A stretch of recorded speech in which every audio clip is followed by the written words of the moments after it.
My name is Silas Nakamura, and I'm a mushroom farmer who survived the first 90 days of the Ice Age apocalypse. When Yellowstone erupted and ash blocked out the sun, everyone fled south while temperatures dropped 40 degrees. I stayed because I realized something nobody else understood. While their crops died in the frozen wasteland above, my mushrooms thrived in the darkness below. What started as a simple decision to tend my underground tunnels became a fight to build humanity's last hope for survival. Before we start the video, let us know what country you are tuning in from in the comment section below. Perhaps we will make a story there. Let's begin. I was crouched in growing Tunnel C, checking the moisture levels on my latest batch of shiitake mushrooms, when my phone buzzed with the emergency alert that changed everything. The notification read like something from a disaster movie. Volcanic eruption, Yellowstone National Park, seek immediate shelter. I remember staring at those words for a full 10 seconds, my hands still dirty from adjusting the humidity controls, trying to process what this meant for someone like me. My name is Silas Nakamura, and I run a 15-acre mushroom cultivation operation in rural Tillamook County, Oregon. Most people don't understand what I do for a living. When I tell them I'm a mushroom farmer, they picture me wandering through forests with a basket, hunting for wild specimens. The reality is far more complex and, as it turned out, far more valuable than anyone could have imagined. My farm consists of 12 underground growing tunnels, each one carefully climate-controlled and designed to mimic the perfect conditions for different fungal varieties. I specialize in exotic mushrooms that most grocery stores can't keep in stock: lion's mane, king oyster, shiitake, and several varieties that I've been developing through selective cultivation over the past 8 years. My grandfather taught me that mushrooms are different from every other crop on Earth. They don't need sunlight. They thrive in dark, controlled environments. They can turn organic waste into protein-rich food faster than any plant-based system ever invented. That October morning, as I walked up from the tunnels to see what this emergency alert was about, I noticed something wrong with the sky. The usual gray Oregon overcast had been replaced by an unnatural orange-brown haze that seemed to pulse and shift like a living thing. Through my kitchen window, I could see my neighbors across the valley pointing at the horizon and talking frantically into their phones. The television was already broadcasting continuous coverage when I turned it on. The reporter looked shaken as she described the magnitude of what had just happened beneath Yellowstone National Park. The supervolcano that scientists had been monitoring for decades had finally erupted, sending billions of tons of ash and debris into the atmosphere. The initial blast was visible from space, and early estimates suggested the ash cloud would spread across the entire North American continent within days. My phone started ringing immediately. It was Tom Henderson, my closest neighbor, calling from his dairy farm 2 miles down the road. His voice was tight with panic when I answered. "Silas, you watching this? They're saying we need to evacuate. The ash cloud is heading our way and temperatures are going to drop fast. Sarah's already packing the kids. You should come with us." I told Tom I'd think about it, but honestly, my first instinct wasn't to run. Maybe it was stubbornness, or maybe it was something my grandfather had drilled into me during the years he taught me mushroom cultivation. He used to tell me stories about the 1980 Mount St. Helens eruption, how it killed every crop and garden for hundreds of miles around. But he also told me something else that stuck with me. His root cellar and underground growing areas kept producing food all through that terrible winter. The ash killed everything on the surface, he said, but down below, life continued. As the day progressed, the situation became clearer and more terrifying. The ash began falling like gray snow, coating everything with a fine powder that turned to mud when it mixed with moisture. The temperature dropped 5 degrees in the first 6 hours, and weather services were predicting much worse to come. The ash cloud was blocking sunlight across thousands of square miles, creating an artificial winter that could last for months or even years. By evening, the exodus had begun in earnest. Highway 101, the main route south toward California, was packed with cars, trucks, and RVs loaded down with possessions. From my farmhouse, I could see the steady stream of headlights moving through the valley like a river of refugees fleeing some unseen disaster. The local radio stations were broadcasting evacuation orders and emergency shelter locations as far south as Los Angeles. Tom Henderson came by around 8 o'clock that first night, his family already loaded into their SUV. His wife Sarah looked exhausted, and their two teenagers sat in the back seat staring at their phones with expressions of disbelief. Tom walked up to my porch, his boots crunching on the thin layer of ash that had already accumulated. "Silas, what are you thinking? You can't stay here. They're saying this could last for years. What good are mushrooms when the world's freezing over?" I remember pausing before I answered him, because in that moment, something clicked in my mind. Tom was asking what good mushrooms would be, but he was thinking about this all wrong. Everyone was thinking about this wrong. They were imagining traditional farming, traditional food production, traditional ways of surviving. But mushrooms aren't traditional crops. They don't need sunlight. They don't need warm weather. They need controlled environments, steady temperatures, and organic matter to feed on. "Tom," I said, "I think I might be exactly where I need to be." He shook his head and climbed back into his SUV. As they drove away, Sarah rolled down her window and shouted, "Change your mind. Come find us in Sacramento. We'll be at Sarah's sister's place." Then they were gone, red taillights disappearing into the stream of evacuation traffic. That first night, as ash continued to fall and the temperature dropped another 3 degrees, I walked through my growing tunnels with a flashlight, checking on my crops. The underground chambers were holding steady at 55 degrees Fahrenheit, exactly where they needed to be. My shiitake logs were producing beautiful specimens, and my king oyster mushrooms were actually growing faster than usual. In fact, some of the king oysters had developed an unusual blue tinge around the edges that I'd never seen before. The color was subtle, almost like a faint bruise, but the mushrooms seemed healthy and robust. I made a note about the blue coloring in my cultivation journal, thinking it might be a stress response to the changing atmospheric conditions. What I didn't realize then was that this small observation would eventually become crucial to everything that followed. The second day brought heavier ash fall, and a temperature drop that left frost on my windows despite it being mid-October. The local power grid was struggling under the increased demand for heating, and I experienced several outages that lasted hours at a time. Each time the power went out, I checked my backup systems and ran calculations about how long my generator fuel would last if the grid failed completely. More importantly, I spent that day really looking at my operation with new eyes. I had 12 growing tunnels, each one capable of producing different varieties of mushrooms year-round. I had composting systems that could break down organic waste and turn it into growing medium.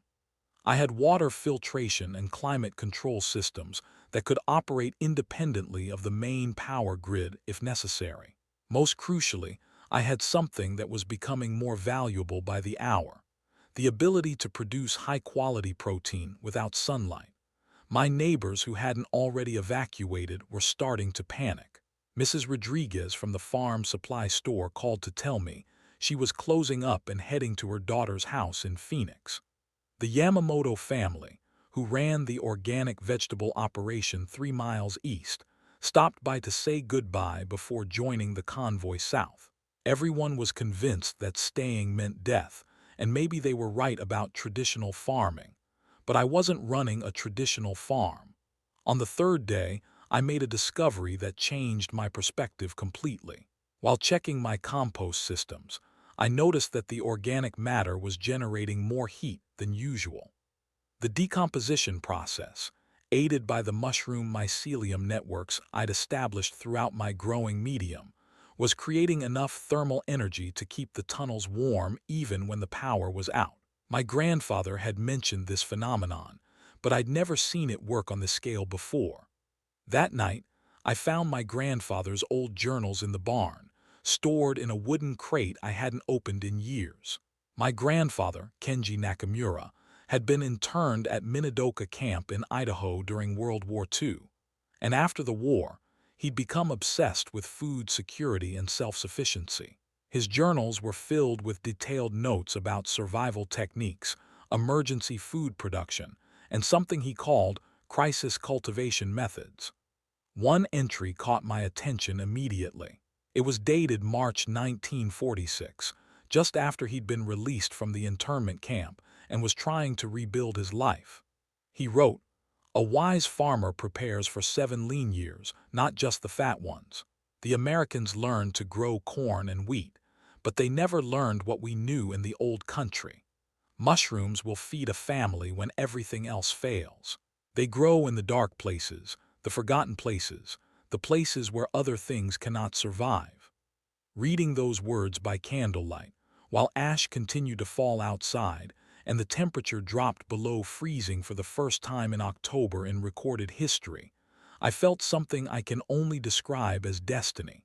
My grandfather had been preparing for this moment without even knowing it, and he'd trained me to be ready for it too. The fourth day brought news that made evacuation impossible even if I'd wanted to leave.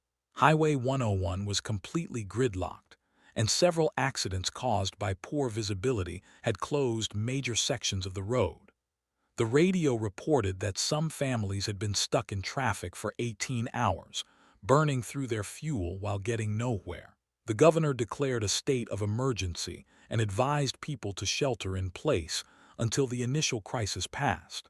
That same day, I noticed something remarkable happening in my growing tunnels.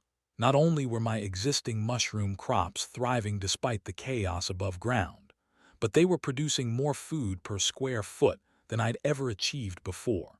The king oysters with the blue tinge were growing at nearly twice their normal rate, and when I tested them, they seemed to have higher protein content than usual.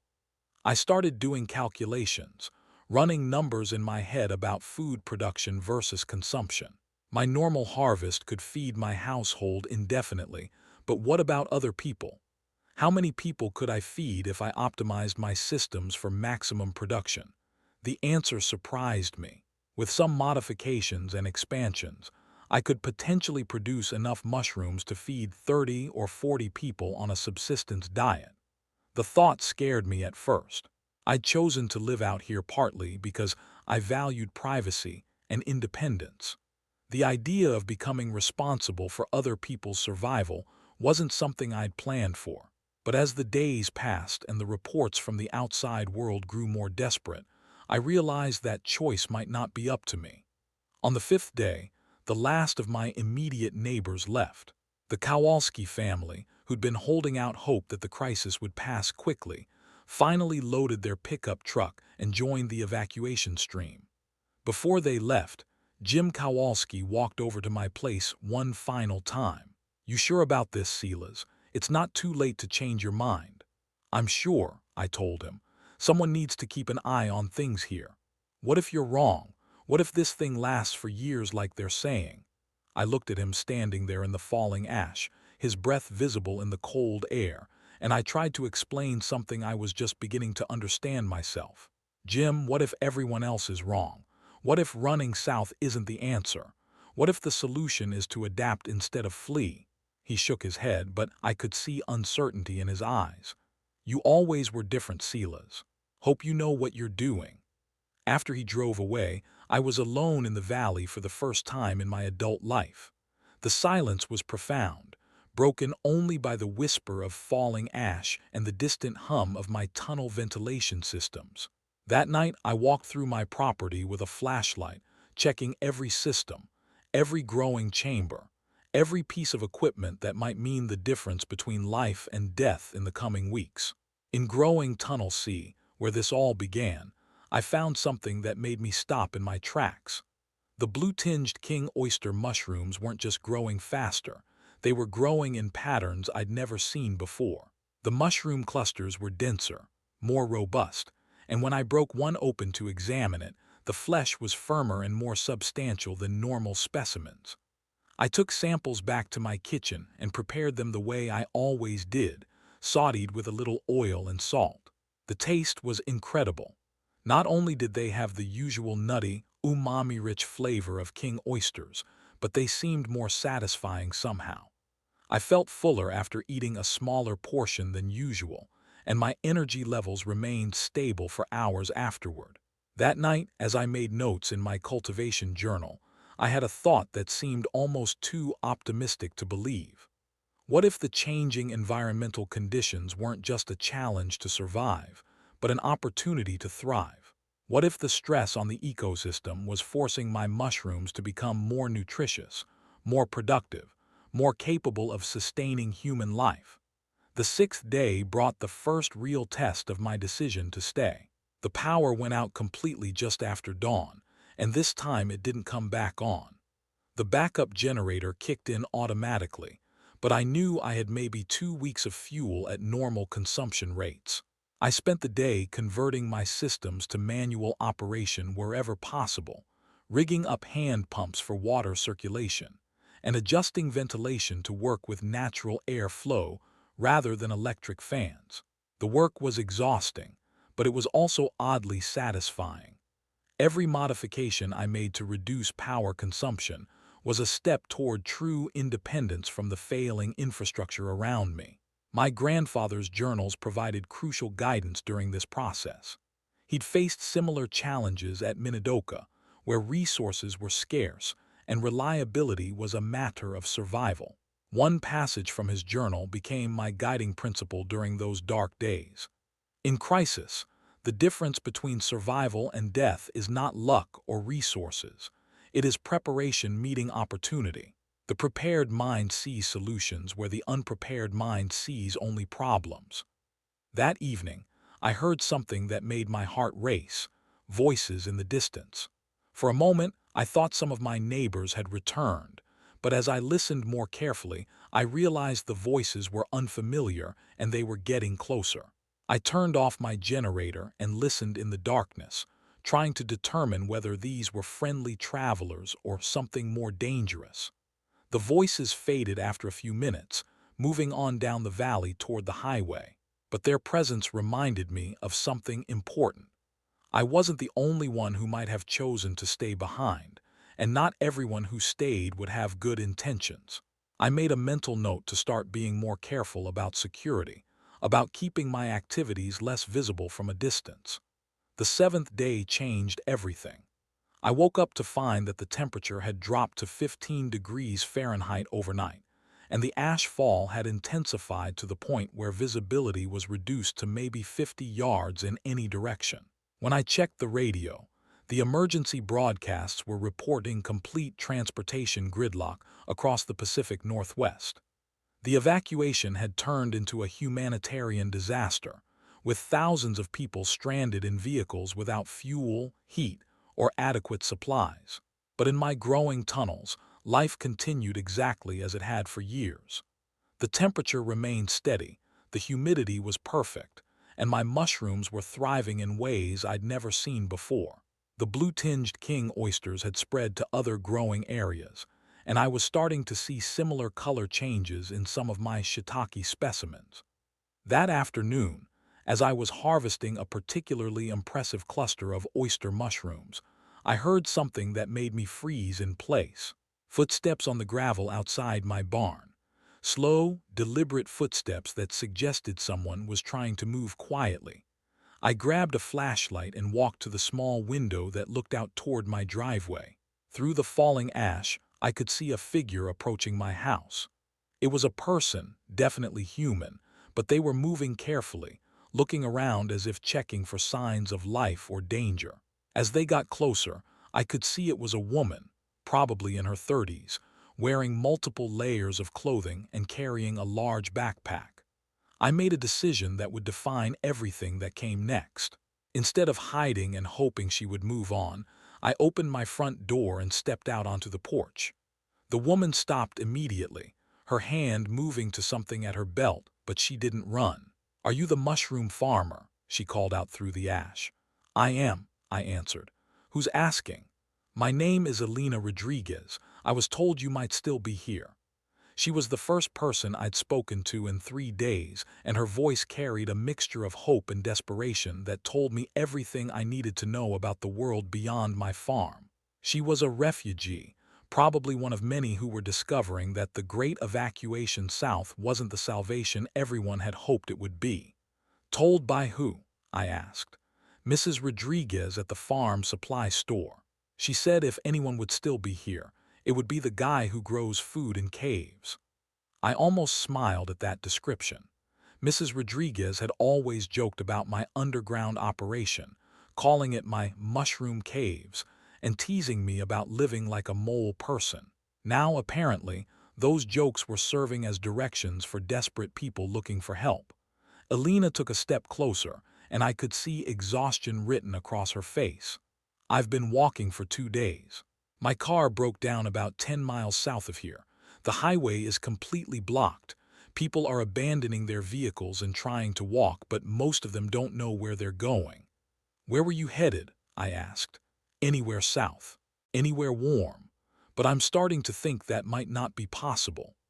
I looked at this woman standing in my driveway, covered in ash, carrying everything she owned on her back, and I realized that the theoretical moment I'd been preparing for had arrived. The decision I'd made to stay and try to survive independently was about to become a decision about whether to help other people survive as well. Are you hungry? I asked. The relief in her eyes was immediate and profound. I haven't eaten anything but granola bars in 3 days. I invited Alina inside and cooked her a meal using my blue-tinged king oyster mushrooms, some preserved vegetables from my own garden, and bread I'd baked using flour from my emergency supplies. As she ate, she told me about the chaos on the highways, the breakdowns in communication and supply chains, and the growing realization among evacuees that there might not be anywhere safe to run to. The government shelters are overcrowded and running out of food, she said. The cities down south are declaring emergency rationing. Some places are turning away refugees completely. I started thinking that maybe staying close to home and trying to ride this out might be smarter than joining that mess. After dinner, I showed Alina my growing operation. Her reaction was exactly what I'd hoped for, amazement followed by understanding. She had a background in environmental science, and she immediately grasped the significance of what I'd built. More importantly, she understood why it might be humanity's best hope for surviving what was looking more and more like a long-term catastrophe. This is incredible, she said, walking through growing Tunnel C and examining my mushroom clusters. How much food can you produce in a week? I gave her the numbers, and she did the same calculations I'd been running in my head. With some optimization and expansion, my operation could feed a small community indefinitely. The question was whether I was prepared to take on that responsibility, and whether I could trust the people who might need that help. As we talked through the evening, Alina mentioned something that sent a chill down my spine. On her walk from the highway, she'd encountered other groups of people who'd abandoned the evacuation. Some were families looking for shelter and safety, but others were groups of men who seemed to be organizing for less peaceful purposes. They were scouting farms and rural properties, she said, looking for resources to take. One of them asked me specifically about food production facilities. I think there are people out there who have decided that if they can't evacuate, they'll just take what they need from whoever has it. That night, as Alina slept in my guest room and I lay awake listening to the wind blow ash against my windows, I realized that my experiment in independent survival was about to become much more complicated. The choice was no longer between staying and leaving, or between helping and not helping. The choice was between building something that could protect and sustain good people, or watching everything I'd worked for be taken by those who were willing to use force to survive. In my grandfather's journal, I found an entry that seemed to speak directly to this moment. In the camps, we learned that survival is not an individual activity.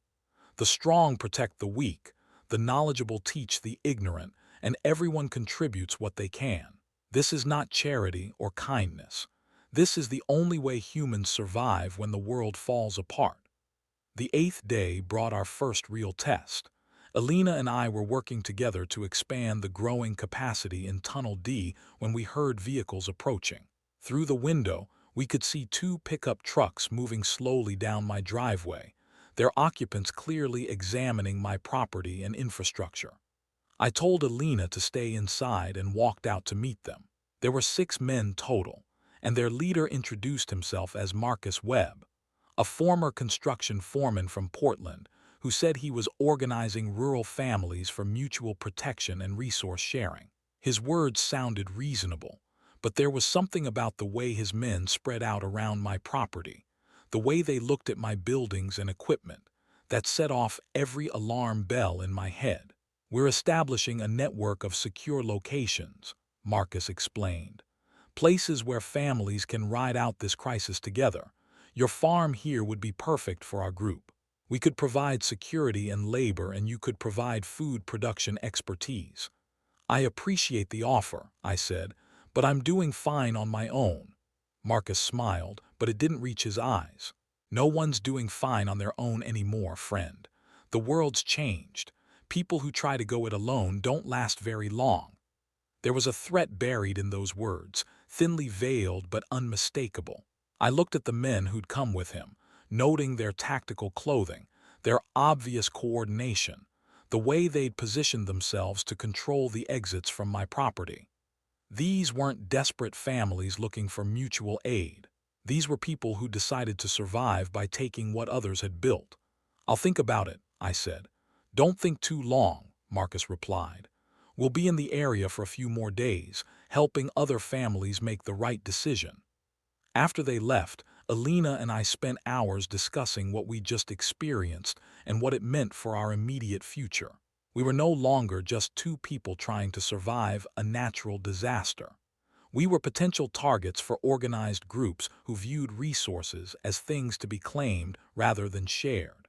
That night, I read more of my grandfather's journals, looking for wisdom about dealing with human threats rather than environmental ones. What I found was a detailed account of the social dynamics at Minidoka, the informal systems of organization and protection that emerged when normal social structures broke down. One passage stood out. The strongest communities are not built on force or fear, but on mutual benefit and shared purpose. People will fight harder to protect something they helped create than something they were simply given. The key is to make everyone feel essential, to make everyone understand that the community's survival depends on their contribution. The ninth day brought the first of what would become a steady stream of refugees seeking shelter at my farm. A family of 4 appeared at my door just after dawn, parents in their 40s and 2 children, ages 8 and 10.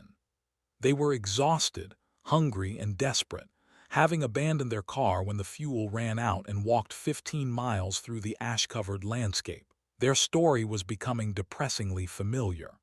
The evacuation had turned into a nightmare of gridlocked highways, fuel shortages, and overwhelmed emergency shelters. People were starting to realize that fleeing south wasn't a solution.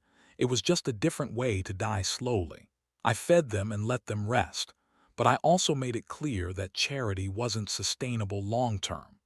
If they wanted to stay and become part of whatever community we were building, they needed to contribute skills and labor. The father, David Chen, had experience with electrical systems.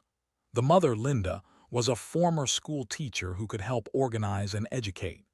The children, despite their age, could learn basic cultivation techniques. Alina took charge of training the family while I focused on expanding our production capacity. The blue-tinged mushrooms continued to amaze me with their growth rate and nutritional density. I was starting to suspect that they weren't just adapting to the environmental conditions, but actually thriving because of them. The 10th day brought disturbing news from Alina's radio contacts.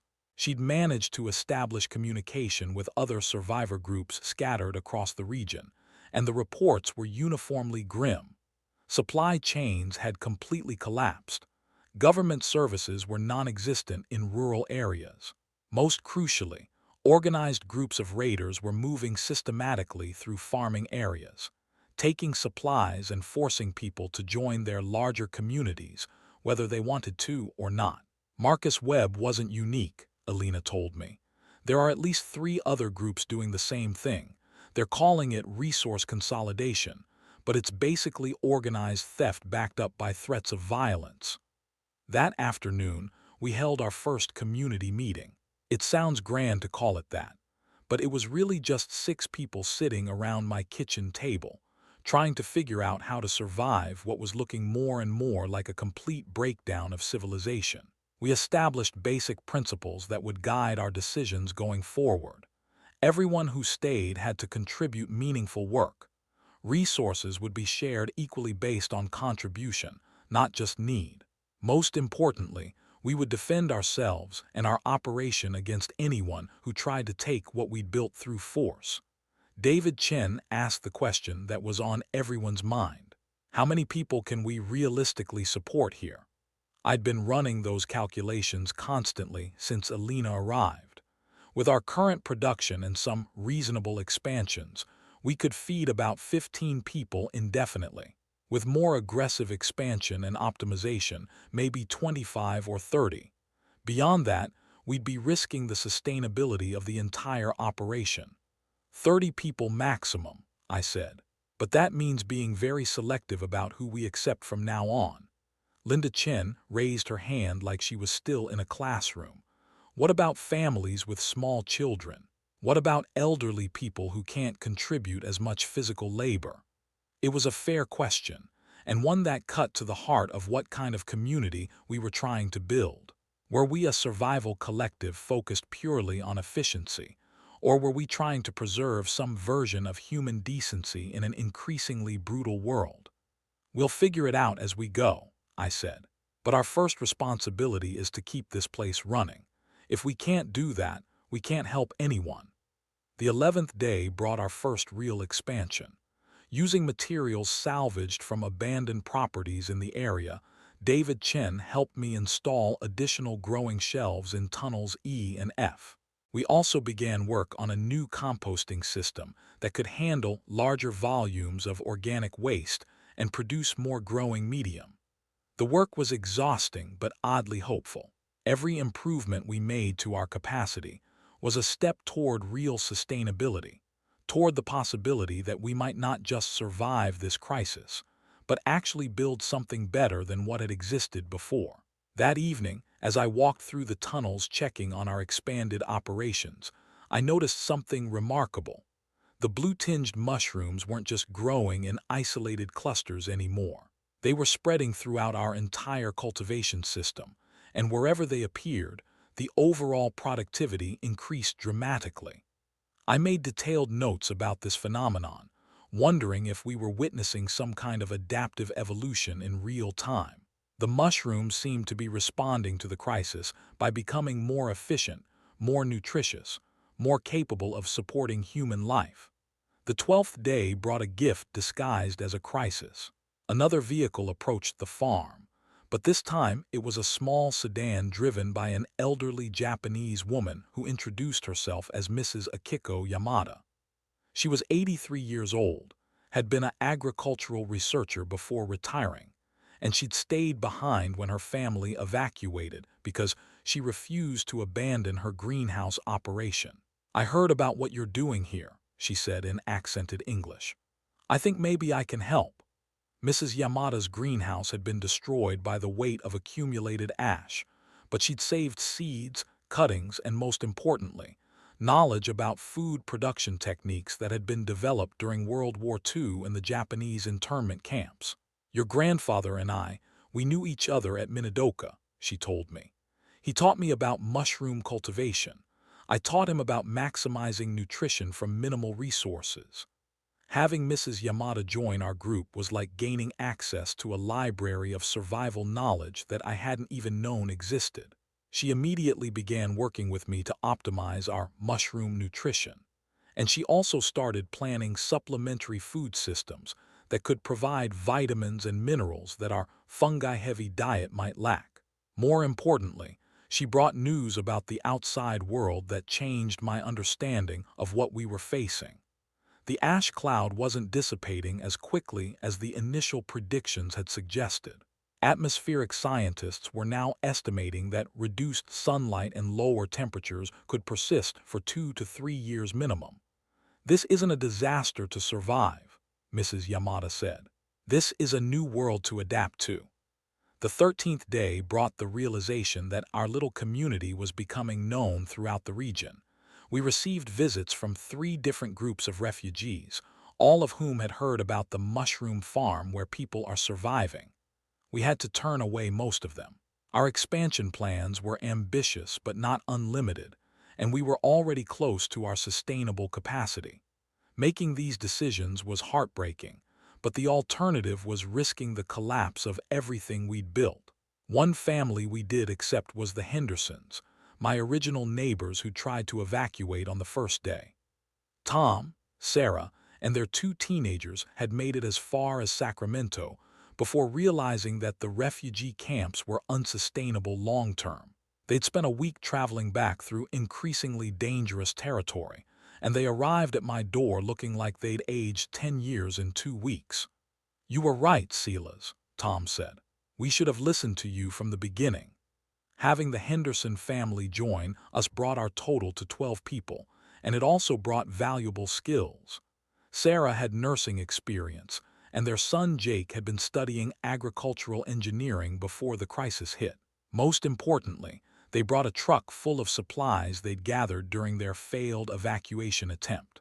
The 14th day was when I discovered the full potential of what we were building. Mrs. Yamada had been working with our blue-tinged mushroom specimens, running tests using equipment she'd brought from her destroyed greenhouse. Her findings were remarkable. "These mushrooms," she said, showing me her handwritten data sheets, "they're not just adapting to survive. They're adapting to help humans survive. The protein content is 30% higher than normal. The vitamin and mineral profile has shifted to compensate for the limited dietary variety we have available. It's like they're trying to keep us healthy." The implications were staggering. If Mrs. Yamada was right, we weren't just growing food. We were cultivating a symbiotic relationship with organisms that were actively working to support human survival.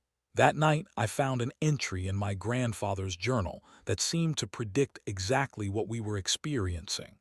The old country farmers understood something the Americans forgot. Humans and fungi have been partners for thousands of years.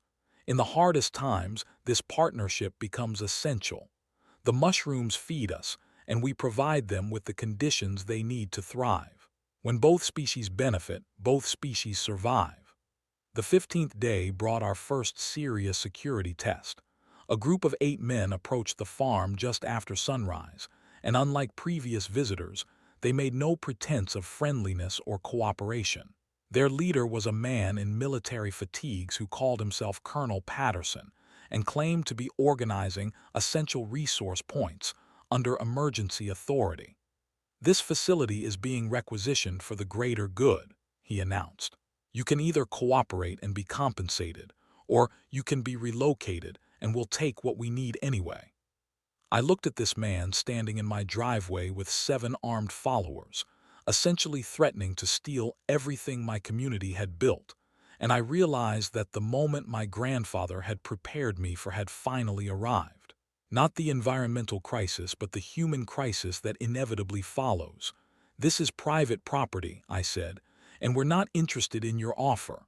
Colonel Patterson smiled coldly. "Son, private property doesn't exist anymore. There's only resources and the people strong enough to control them." What happened next changed everything about our little community and set the stage for the real battle that was coming. But that's where our first phase of survival ended and our first real fight began. Colonel Patterson and his men left that day, but their parting words made it clear they'd be back. "We'll give you 48 hours to reconsider," he said. "After that, we start making decisions for you." As soon as their vehicles disappeared down the road, our community held an emergency meeting. 12 people sat around my kitchen table, and for the first time since this crisis began, I saw real fear in everyone's eyes. Not fear of the cold or the ash or the failing infrastructure, but fear of other humans who decided that survival justified taking whatever they wanted. Tom Henderson was the first to speak. Silas, we can't fight 8 armed men. Maybe we should consider their offer. What offer? Alina shot back. They weren't offering anything except letting us live if we hand over everything we've built. Mrs. Yamada, who'd lived through internment camps and understood better than any of us what organized oppression looked like, was quiet for a long moment before speaking. In the camps, we learned that there are 2 kinds of people in crisis. Those who believe survival means working together, and those who believe survival means taking from others. You cannot negotiate with the second kind. Sarah Henderson, drawing on her nursing experience with difficult patients, added something that chilled me to the bone. Those men weren't desperate. They were organized. They had equipment, coordination, a plan. This isn't their first time doing this. The next 24 hours were spent in frantic preparation. David Chen and I worked through the night to create backup power systems and hidden supply caches. If we were going to be forced out of the main facility, we needed contingency plans that would let us restart somewhere else. Jake Henderson, despite being only 19, proved to have a tactical mind that surprised everyone. He'd been studying engineering, but he'd also spent years playing strategy games and reading military history. "We don't need to defeat them," he said. "We just need to make taking our place more trouble than it's worth." Alina coordinated communication with other survivor groups in the region, trying to get information about Patterson's operation and warn others about what was coming. What she learned was terrifying. Patterson's group had already taken over 3 other farms in the past 2 weeks, forcing the original owners to either join his organization or leave with nothing. "They're not just stealing resources," Alina reported. "They're building an empire. Each place they take becomes a base for taking the next place." Mrs. Yamada spent those hours doing something that seemed completely unrelated to our security crisis, but which would prove crucial later. She was working with our most productive mushroom specimens, carefully documenting their growth patterns and preserving samples of their spores in multiple hidden locations around the property. "If they take our tunnels," she explained, "we'll need to be able to restart quickly somewhere else. These adapted mushrooms are our real treasure. The tunnels can be rebuilt, but these genetic adaptations took months to develop." On the 16th day, Patterson's group returned exactly when they'd promised. But this time, they brought more men and heavier equipment. I counted 12 vehicles total, with at least 25 armed individuals. They'd also brought what looked like construction equipment, suggesting they were prepared to take over our operation whether we cooperated or not. Patterson walked up to my front door like he owned the place. "Time's up, son. We're moving in. You can be part of our organization or you can walk away. Those are your only choices." I looked at this man who thought he could simply take what we'd built through intimidation and force, and I made a decision that would define everything that followed. "Actually, there's a third choice." "What's that?" "You can leave our property and never come back." Patterson laughed, but there was something nervous about it. I think he'd expected us to fold immediately, and our resistance was complicating his simple plan. "You're not thinking clearly. Look around. We outnumber you 3-1. We have more weapons, more equipment, more experience. This doesn't have to be hard." "You're right about the numbers," I said, "but you're wrong about one thing. You don't know what you're trying to take." What I did next was probably the biggest gamble of my life. Instead of continuing to argue or trying to negotiate, I invited Patterson and 2 of his men to tour our growing operation. I wanted them to see exactly what they thought they were stealing, and I wanted them to understand why taking it by force would be the stupidest mistake they could make. Walking through growing Tunnel C with Patterson and his lieutenants was surreal. They clearly expected to find a simple farming operation that they could understand and control. Instead, they found a complex biological system that required specialized knowledge to maintain. "What the hell is all this?" one of Patterson's men asked, staring at the carefully controlled humidity systems and the intricate networks of mycelium that connected all our growing mediums. This is a symbiotic cultivation system, I explained. The mushrooms aren't just growing in isolation. They're connected through underground networks that share nutrients and information. Disturb one part of the system, and you can crash the entire operation. Patterson was trying to look confident, but I could see uncertainty creeping into his expression. How long does it take to learn to run this? Years, I said truthfully. And that's if you have someone teaching you who already knows how to do it. I showed them the blue-tinged mushrooms that had become our most valuable specimens. These varieties didn't exist 3 weeks ago. They've adapted specifically to current environmental conditions. Try to replant them somewhere else and they'll die. Try to run this operation without understanding the biological relationships involved, and you'll destroy everything within a month. The tour continued for an hour, and with each tunnel we visited, I could see Patterson's confidence eroding.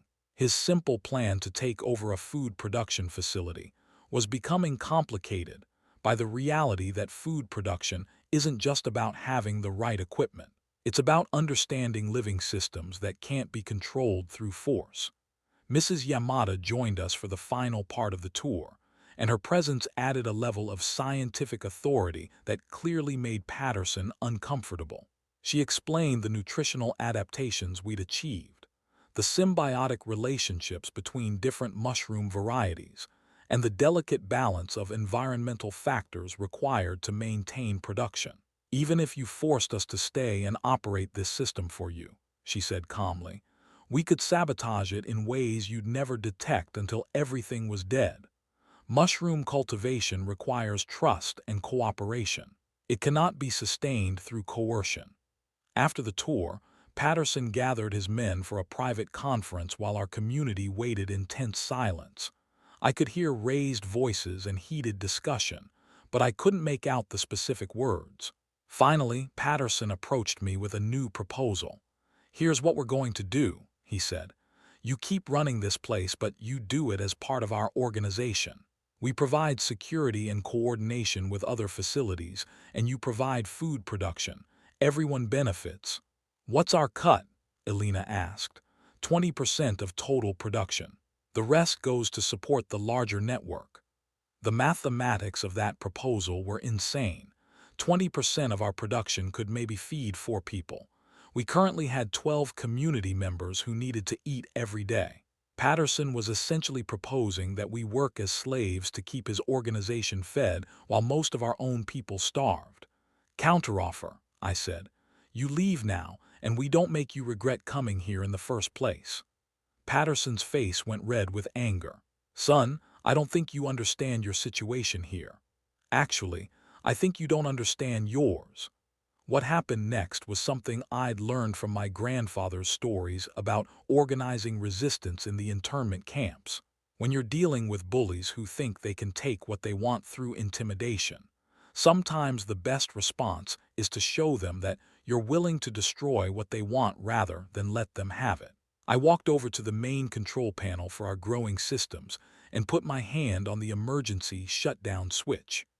This button cuts power to all our environmental controls, I announced loudly enough for all of Patterson's men to hear. Without climate control, everything in these tunnels will be dead within 72 hours.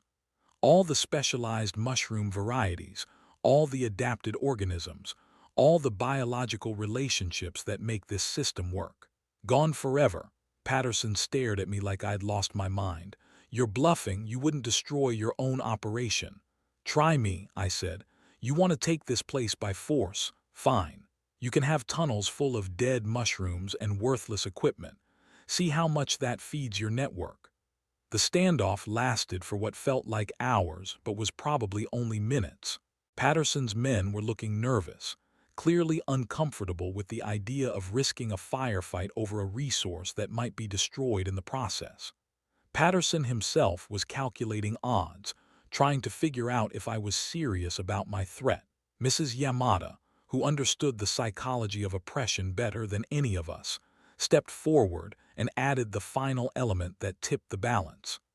Even if you killed us all and somehow kept the mushrooms alive short term, you'd never be able to reproduce what we've created here. The knowledge dies with us. The biological adaptations can't be reverse engineered. Take this place by force, and you get a few weeks of food followed by nothing forever. That's when Patterson made the mistake that probably saved our lives. Instead of calling our bluff or trying to negotiate a better deal, he got angry and tried to reassert his authority through bigger threats. "Maybe we don't need your operation intact," he said. "Maybe we just take your supplies and move on. There are other places, other resources." "Then do it," I replied. "But understand that you're choosing to be raiders instead of builders. Raiders always lose in the long run, because eventually they run out of things to steal." The confrontation ended not with violence but with Patterson's recognition that taking our facility would cost more than it was worth. His organization was built on easy victories, overwhelming smaller groups who couldn't resist effectively. We'd shown him that victory over us wouldn't be easy, and the prize might not be worth the effort. As Patterson's convoy pulled away from our farm, I felt a mixture of relief and dread. We'd won this confrontation, but we'd also made enemies of people who clearly didn't give up easily. This wasn't over, and next time they came back, they'd be better prepared. The 17th day was spent in preparation for what we all knew was coming. Patterson's group wouldn't just disappear because we'd stood up to them once. They'd regroup, gather more resources, and come back with a plan that accounted for our resistance. Elena established communication protocols with other survivor groups, creating an early warning network that could alert us when hostile groups were moving through the area. David Chen began work on defensive modifications to our tunnels, creating hidden entrances and emergency escape routes. Jake Henderson, our unexpected tactical expert, started training everyone in basic security procedures. But the most important work happened in the growing tunnels themselves. Mrs. Yamada and I accelerated our efforts to preserve and propagate our most valuable mushroom varieties. If we were eventually forced to abandon this location, we needed to be able to restart our operation somewhere else quickly. The blue-tinged mushrooms continued to amaze us with their rapid adaptation to changing conditions. Mrs. Yamada's tests showed that they were now providing nearly complete nutrition for human survival, as if they were actively trying to support our community's health. "It's like they know we're in crisis," she said, examining the latest batch of specimens. "The protein profiles, the vitamin content, even the mineral absorption rates have all shifted to optimize human nutrition." That night, I found another relevant passage in my grandfather's journal. He'd written about the psychological aspects of survival, about how communities either grow stronger under pressure or fall apart completely. "The difference," he wrote, "is whether people believe they're fighting for something worth preserving or just trying to delay the inevitable." The 18th day brought news that changed our understanding of the larger situation. Elena's radio contacts reported that Patterson's organization was just one of several groups that had emerged to fill the power vacuum left by the collapse of normal government services. Some of these groups were genuinely trying to help people survive through cooperation and resource sharing. Others, like Patterson's, were essentially warlords building personal empires through intimidation and theft. More importantly, we learned that our resistance to Patterson had been noticed by other communities in the region. Word was spreading about the mushroom farm that fought back, and we were starting to receive visitors who wanted to learn our techniques rather than steal our resources. One such visitor was Dr. Michael Torres, a former agricultural extension agent who'd been traveling between survivor communities trying to establish sustainable food production systems. His reaction to our operation was immediate and enthusiastic.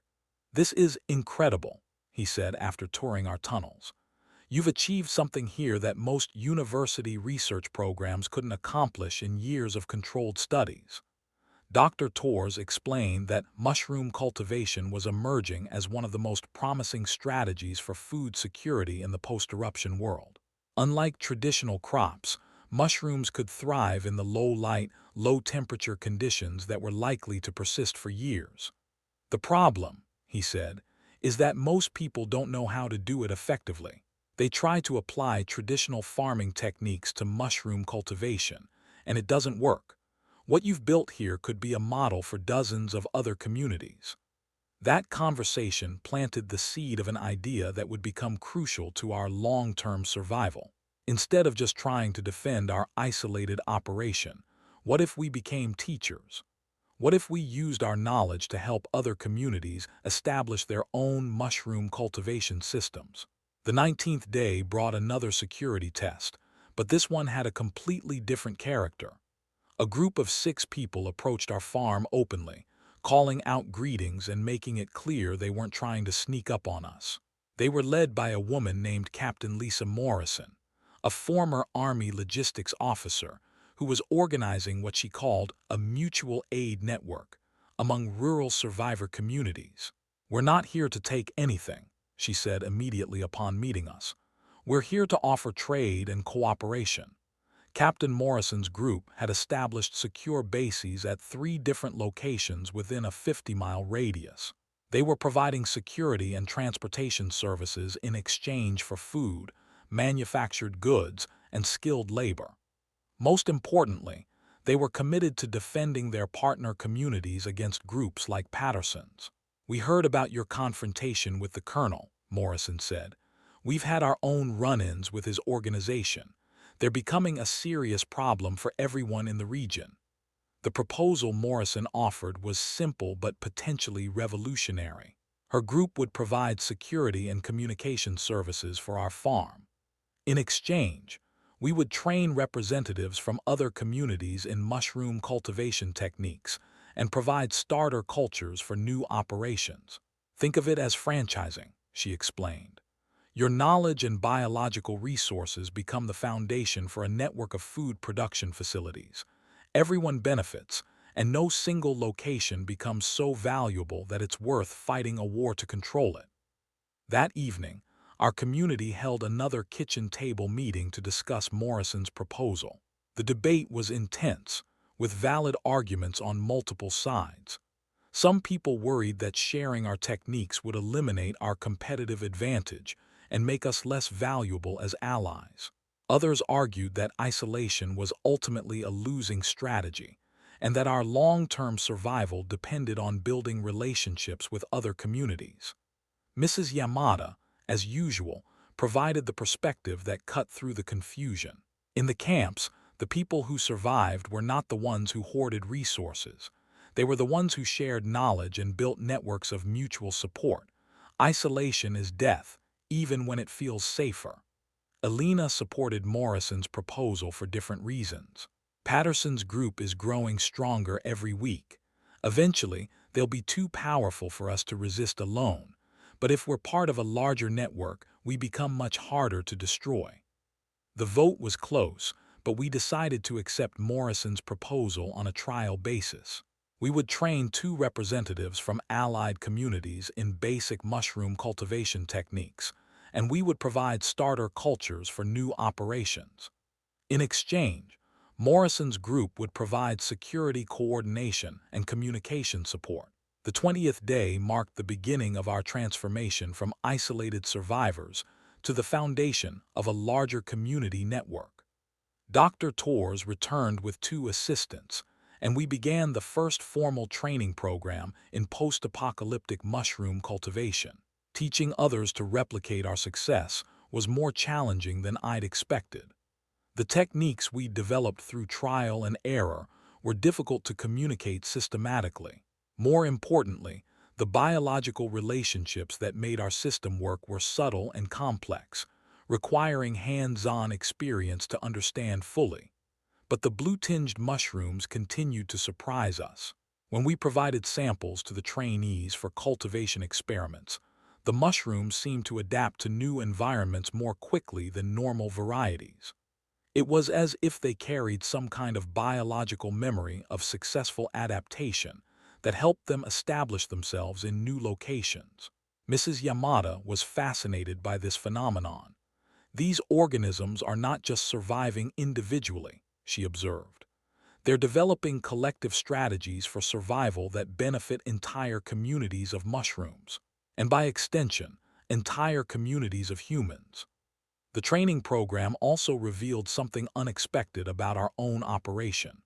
Explaining our techniques to others forced us to understand them more systematically, and we discovered inefficiencies and improvement opportunities that we'd missed when working intuitively. Jake Henderson, our young tactical expert, made an observation that proved prophetic. If we can teach others to do what we're doing, then we're not just a target anymore. We're the center of something bigger. That makes us harder to destroy, but it also makes us more important to control. The 21st day brought validation of Jake's concern. Alina's radio contacts reported increased activity from Patterson's organization.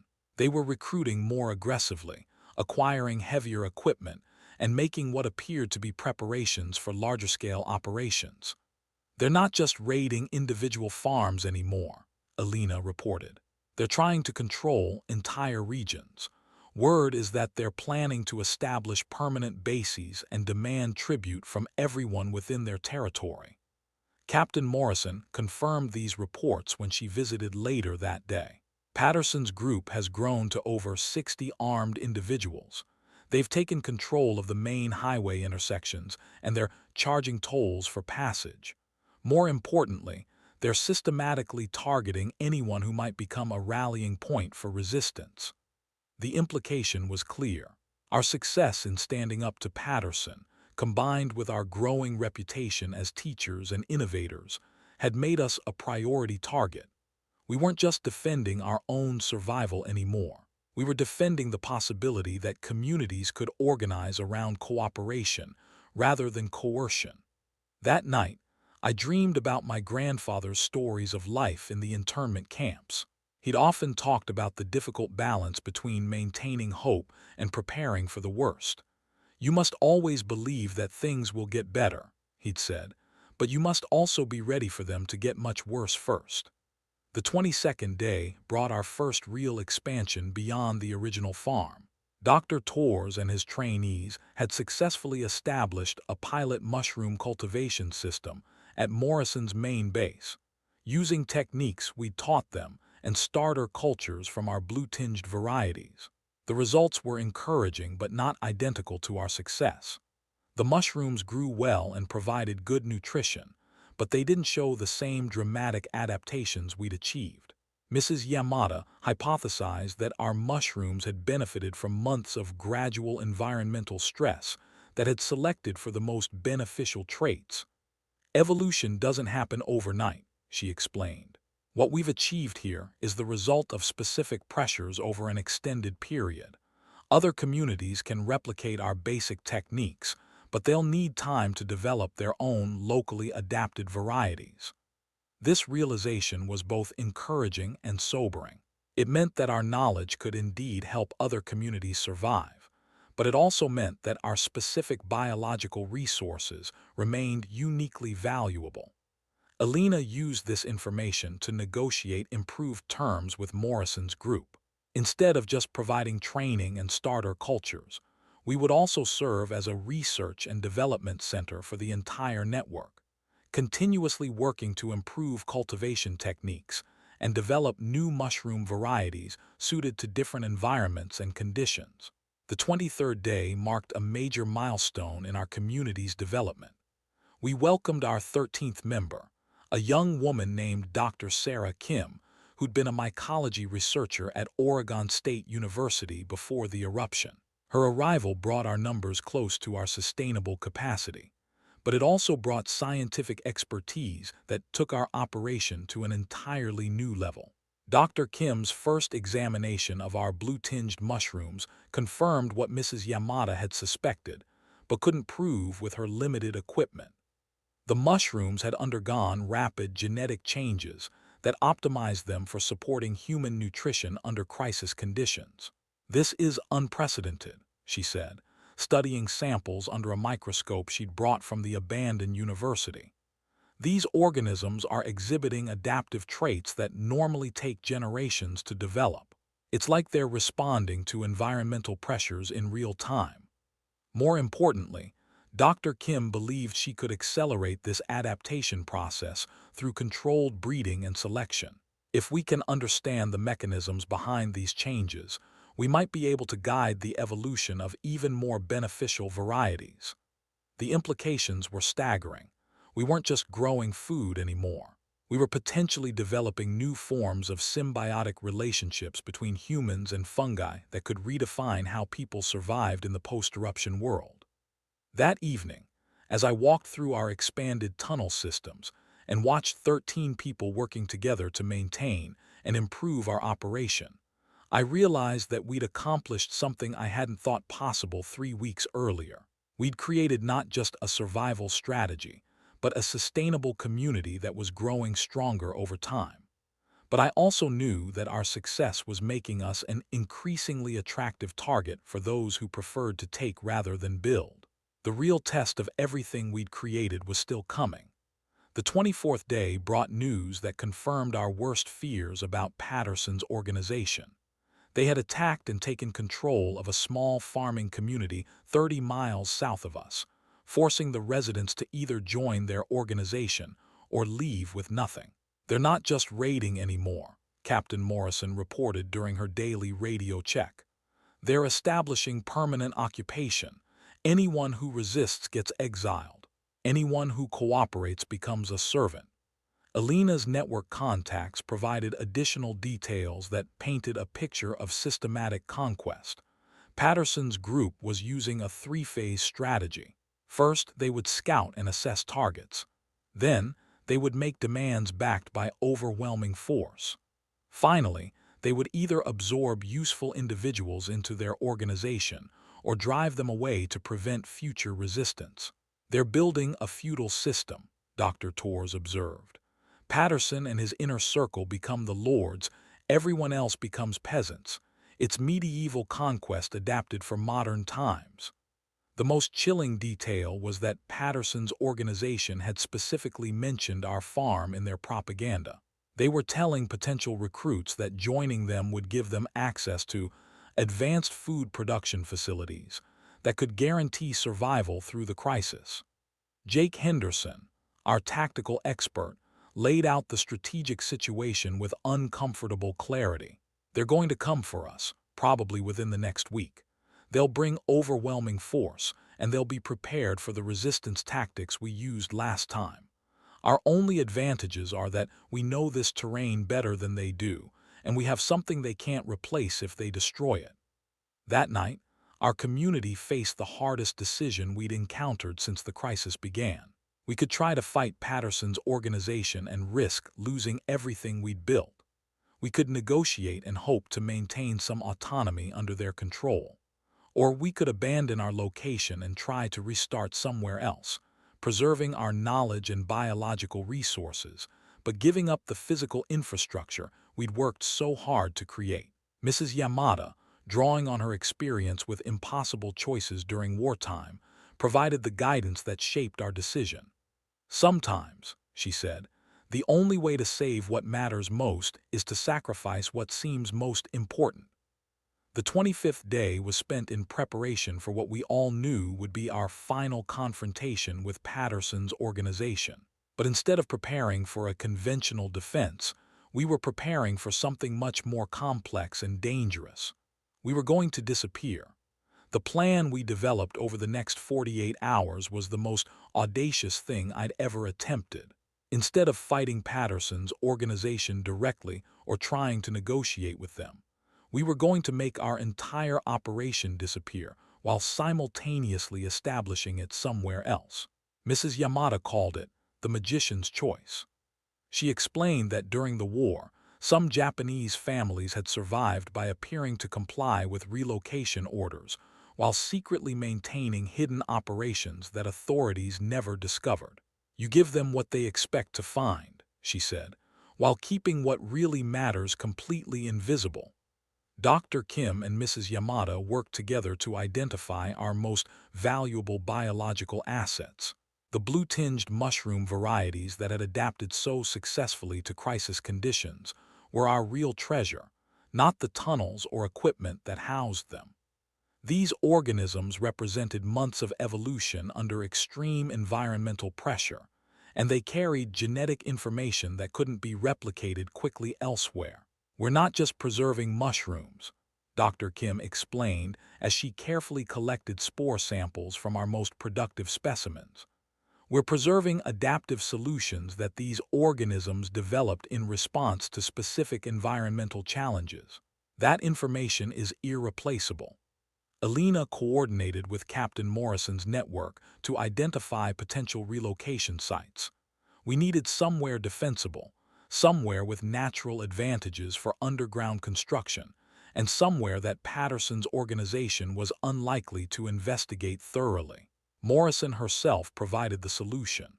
There's an abandoned mining operation about 15 miles northeast of here, she said. Natural limestone caves that were expanded for mineral extraction in the 1930s. Deep, stable temperature, multiple entrances and exits.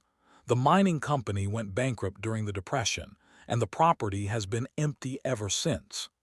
David Chen and Jake Henderson scouted the location and confirmed its potential.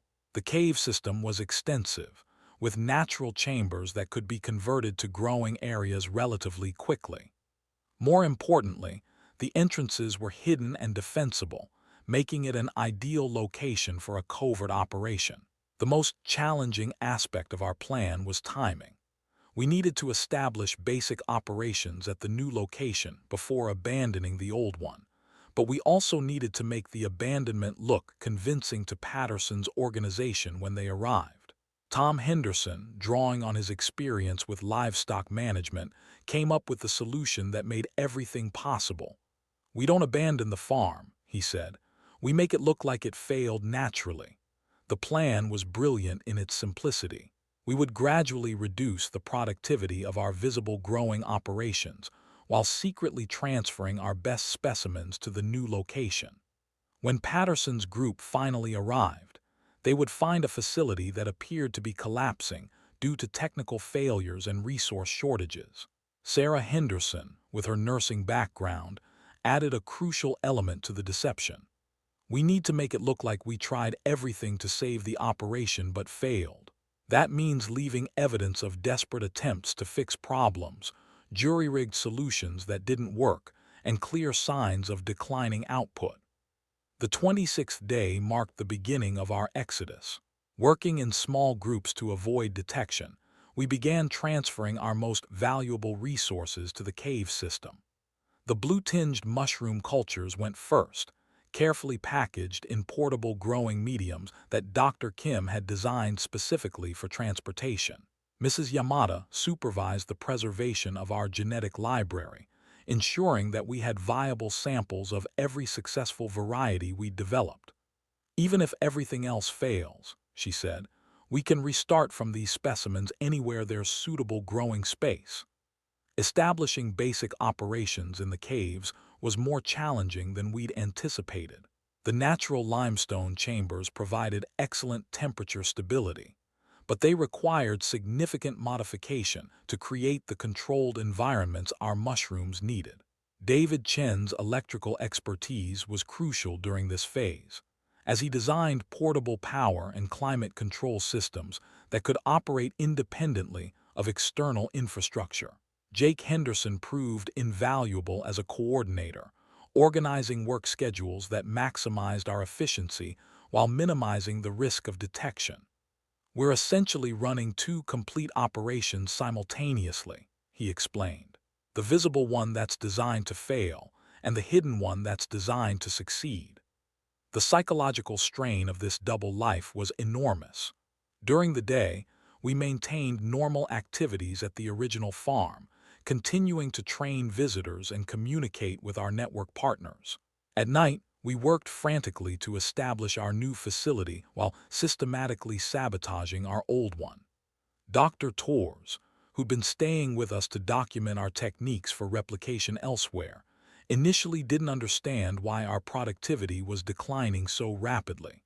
"You're having contamination problems in 3 different tunnels simultaneously," he said. That's statistically almost impossible unless there's a systematic issue with your environmental controls. Alina had to bring Dr. Torres into our plan when his scientific curiosity threatened to expose what we were really doing. His reaction was immediate support followed by valuable contributions to our deception strategy. "If you're going to make this look like natural failure," he said, "you need to create a plausible narrative of cascading system breakdowns, equipment failures that lead to contamination events that stress the biological systems beyond their capacity to recover." The 27th day brought our first test of the deception strategy. Captain Morrison visited to check on our training program and immediately noticed the declining productivity in our visible operations. Her concern was genuine, which made our performance more convincing. "What happened here?" she asked, examining a growing tunnel where we deliberately introduced contamination that killed most of the mushroom cultures. "We're not sure," I replied, trying to project the right mixture of frustration and desperation. "We think it started with a power fluctuation that disrupted our environmental controls. Once the contamination got established, it spread through the mycelium networks faster than we could stop it."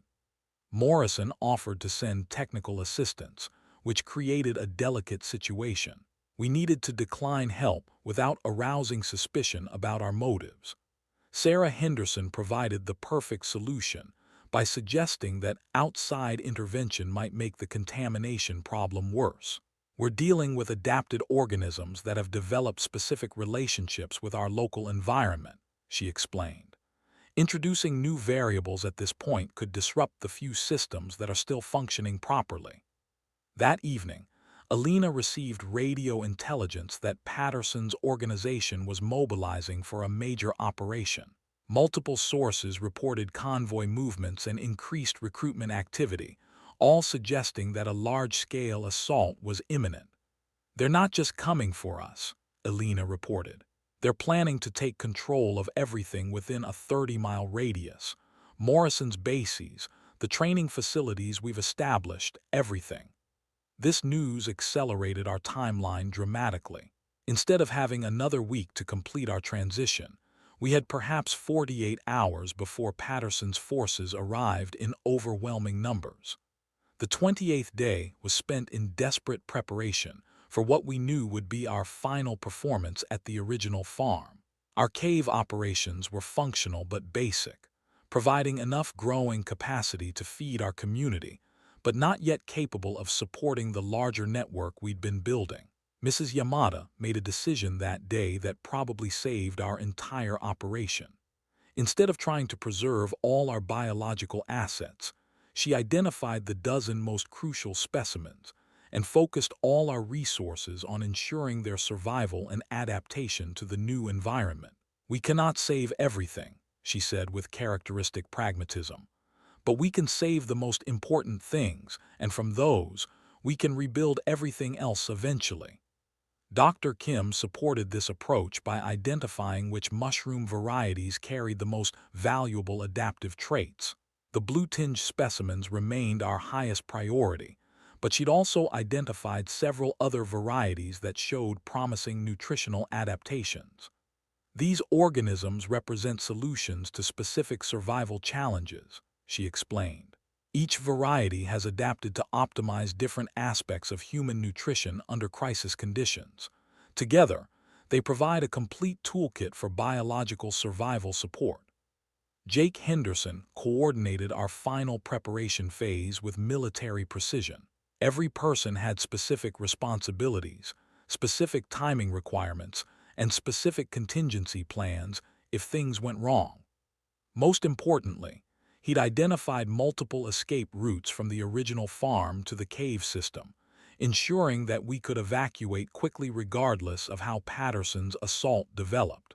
Alina established communication protocols that would allow us to coordinate with Morrison's network even after we disappeared from our visible location. "When Patterson takes over here," she said, "he'll assume he's eliminated us as a factor. That gives us the element of surprise for whatever comes next." The 29th day dawned with reports of Patterson's convoy moving through our area. Alina's scouts counted over 20 vehicles carrying what appeared to be more than 60 armed individuals. This was far larger than the force that had confronted us earlier, and it included heavy equipment that suggested they were prepared for serious resistance.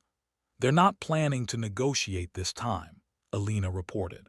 "This is a full military operation designed to overwhelm any possible defense we might mount." As Patterson's forces approached our farm, our community made its final transition to the cave system. Working in small groups throughout the day, we evacuated our people while maintaining the appearance of normal activity for any observers. The hardest part was watching our original facility be abandoned to people who had no understanding of what they were taking.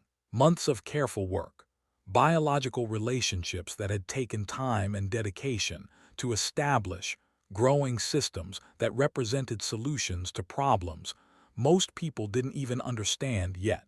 But Mrs. Yamada reminded us of something crucial as we made our final preparations. "Buildings and equipment can be replaced," she said. "Knowledge and living organisms can be transferred. But the relationships we've built with each other, and the adaptive solutions we've developed together, those travel with us wherever we go." Patterson's forces arrived just after noon on the 30th day, approaching our farm with the confidence of people who expected no significant resistance.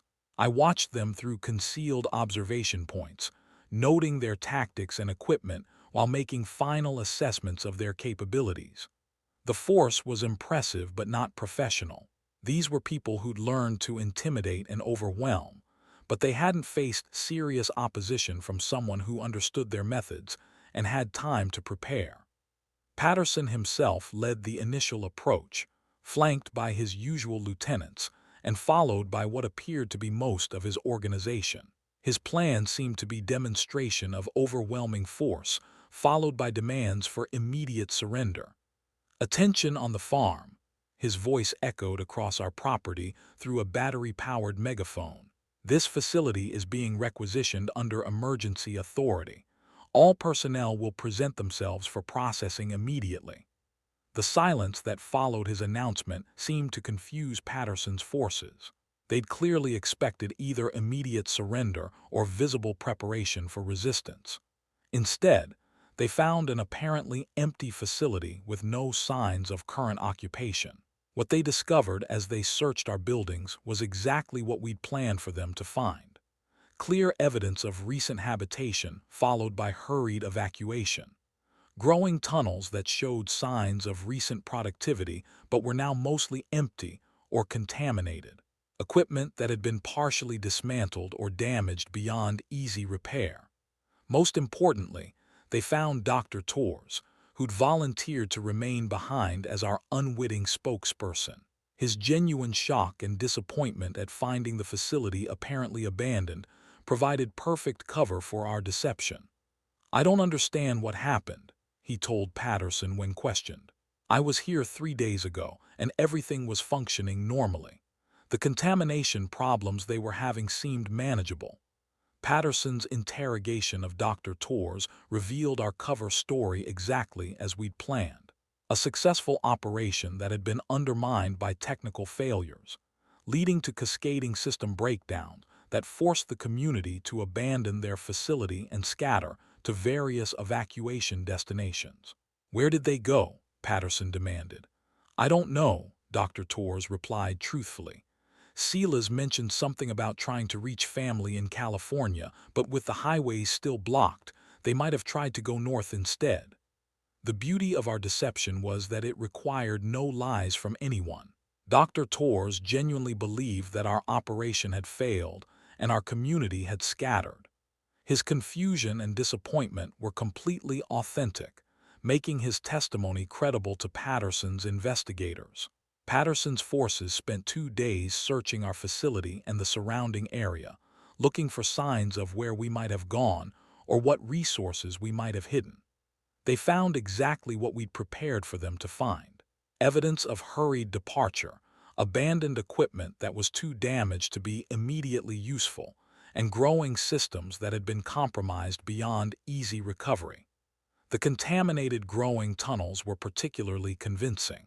Patterson brought in someone who claimed to have agricultural experience, and that person confirmed that the mushroom cultivation systems had suffered multiple failures that would be difficult and expensive to repair. The biological contamination has spread through most of the growing medium, Patterson's agricultural consultant reported. It would be easier to start over completely than to try to salvage what's here. That assessment was music to our ears, heard through the surveillance systems Jake Henderson had hidden throughout our original facility. Patterson's organization was concluding that our farm was more trouble than it was worth, at least in its current condition. But Patterson wasn't ready to give up completely. His organization set up a temporary base at our location and began the process of clearing out salvageable equipment and materials. More importantly, they started using our farm as a staging area for operations against other targets in the region. From our hidden observation posts, we watched Patterson's forces prepare for assaults on Morrison's bases and the other communities we'd been working with. Their plan was becoming clear: eliminate all organized resistance in the region, then establish permanent control over resources and population.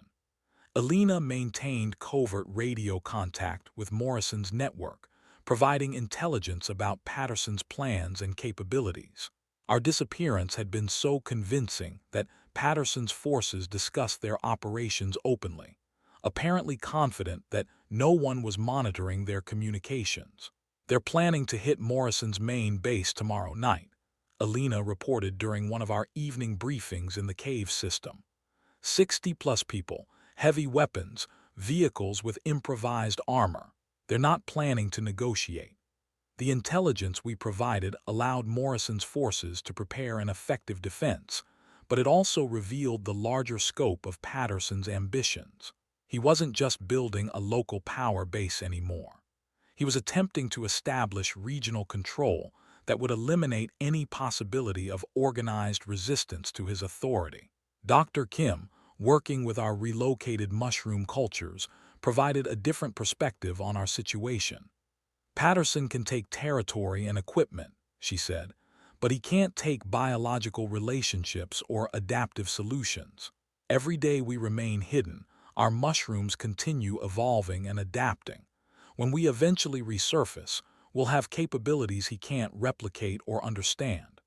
The 34th day brought validation of Dr. Kim's assessment. Our blue-tinged mushrooms, now growing in the controlled environment of our cave facility, had continued their rapid adaptation to crisis conditions. Not only were they maintaining their enhanced nutritional profiles, but they were developing new characteristics that seemed specifically designed to support human health under stress. "It's like they're responding to our community's needs in real time," Dr. Kim explained. "The protein content has shifted to include amino acid profiles that support immune system function. The mineral content has adjusted to compensate for dietary limitations we're experiencing in our current situation." Mrs. Yamada was fascinated by these developments, but also concerned about their implications. "These organisms are becoming so specifically adapted to our community that they might not function effectively in other environments. We may be creating biological solutions that are incredibly powerful but also incredibly specialized." The 36th day marked a turning point in our understanding of what we'd accomplished. Alina's radio monitoring revealed that Patterson's organization was struggling with basic supply problems that we'd solved weeks ago. Despite controlling multiple facilities and having access to significant manpower, they couldn't maintain reliable food production. "They've got the buildings and equipment," Alina reported, "but they don't understand the biological systems they took over. The contamination problems we left behind have spread to other facilities they're trying to operate." Dr. Torres, who'd been retained by Patterson as a technical consultant, provided additional intelligence through coded messages that suggested Patterson's organization was facing a crisis of sustainability. Taking facilities by force was easier than operating them effectively, and their aggressive recruitment tactics were bringing in people who consumed resources without contributing useful skills. Jake Henderson analyzed this intelligence and reached a conclusion that would shape our next phase of operations. Patterson's organization is designed for conquest, not administration, he said. They're good at taking things, but they're terrible at keeping things running. Eventually, they'll collapse under their own inefficiency. The question was whether we could afford to wait for Patterson's organization to fail naturally, or whether we needed to accelerate that process to protect our allies and preserve the possibility of rebuilding functional communities in our region. Mrs. Yamada, drawing on her experience with resistance organizing during wartime, provided guidance that would prove crucial. Sometimes, she said, the most effective way to defeat an enemy is not to fight them directly, but to make them defeat themselves. The 37th day brought news that forced us to abandon our strategy of waiting for Patterson's organization to collapse naturally. Alina's radio contacts reported that Patterson had captured Morrison's main base through overwhelming force, taking prisoner anyone who couldn't escape and seizing control of the weapons and supplies that had made Morrison's network possible. More disturbing was intelligence about Patterson's plans for expansion. His organization wasn't just consolidating regional control anymore. They were preparing to establish permanent settlements based on forced labor and tribute extraction from surviving communities throughout the Pacific Northwest. They're building a slave state, Alina reported during our emergency meeting in the main chamber of our cave facility. Everyone who isn't part of Patterson's inner circle becomes either a worker or a resource to be exploited. Dr. Torres, still operating as Patterson's unwilling technical consultant, had managed to transmit detailed intelligence about the organization's internal structure. Patterson ruled through a council of lieutenants who controlled different aspects of operations: military actions, resource extraction, population management, and territory administration. The key weakness, Dr. Torres reported through coded messages, is that Patterson's lieutenants are constantly competing for his favor and status within the organization. They don't trust each other, and they're more focused on internal politics than external threats. Jake Henderson immediately recognized the strategic opportunity this presented. If we can create conflicts between Patterson's lieutenants, we might be able to fragment his organization without direct confrontation. Mrs. Yamada supported this approach based on her understanding of authoritarian systems. Dictatorships appear strong from the outside, but they are often fragile internally. The same competition for power that makes them effective at conquest makes them vulnerable to manipulation and division. The plan we developed over the next 2 days was more sophisticated than anything we'd attempted before. Instead of trying to defeat Patterson's organization through direct action, we would use their own success against them by creating conflicts over the resources and territory they'd captured. Dr. Kim provided the biological foundation for our strategy. Working with our adapted mushroom cultures, she developed specialized varieties that appeared incredibly productive initially, but carried subtle genetic instabilities that caused them to crash after several weeks of cultivation. Think of them as biological time bombs, she explained. They'll produce abundant food for about a month, making whoever receives them appear highly successful. Then they'll fail catastrophically, making that same person appear incompetent or sabotaged. Alina coordinated with surviving members of Morrison's network to identify specific targets within Patterson's organization. The goal was to provide these destabilizing mushroom cultures to different lieutenants, creating apparent successes that would generate jealousy and competition among Patterson's inner circle. The most dangerous part of our plan required someone to infiltrate Patterson's organization and establish credibility as a technical expert who could help solve their food production problems. Dr. Torres was already in position, but he was under constant surveillance and couldn't take the risks our plan required. Tom Henderson volunteered for the infiltration mission, despite the obvious dangers involved. His background with livestock and farming gave him credible expertise, and his family's presence in our community provided motivation for Patterson's organization to trust him. "They need people who understand food production," Tom explained. "I can approach them as a refugee whose family is starving, willing to work for Patterson in exchange for security and resources." Sarah Henderson initially opposed her husband's plan, but she eventually recognized its necessity. "If we don't stop Patterson now," she said, "our children will grow up in a world where people like him control everything." The 39th day marked the beginning of Tom's infiltration mission. He approached one of Patterson's outer security posts, claiming to be a displaced farmer whose family had been surviving in the wilderness since the evacuation failures. Tom's cover story was carefully constructed to make him valuable to Patterson's organization, while explaining why he'd remained hidden for so long. He claimed his family had been living in a concealed shelter, surviving on stored supplies that were now running out. "I'm a livestock farmer," he told Patterson's recruiters. "I know animal husbandry, feed production, basic veterinary care. My family is starving, and I'm willing to work for anyone who can provide security and food." Patterson's organization accepted Tom immediately, exactly as we'd hoped. Their conquest strategy had given them control over numerous facilities, but they lacked the technical expertise to operate them effectively.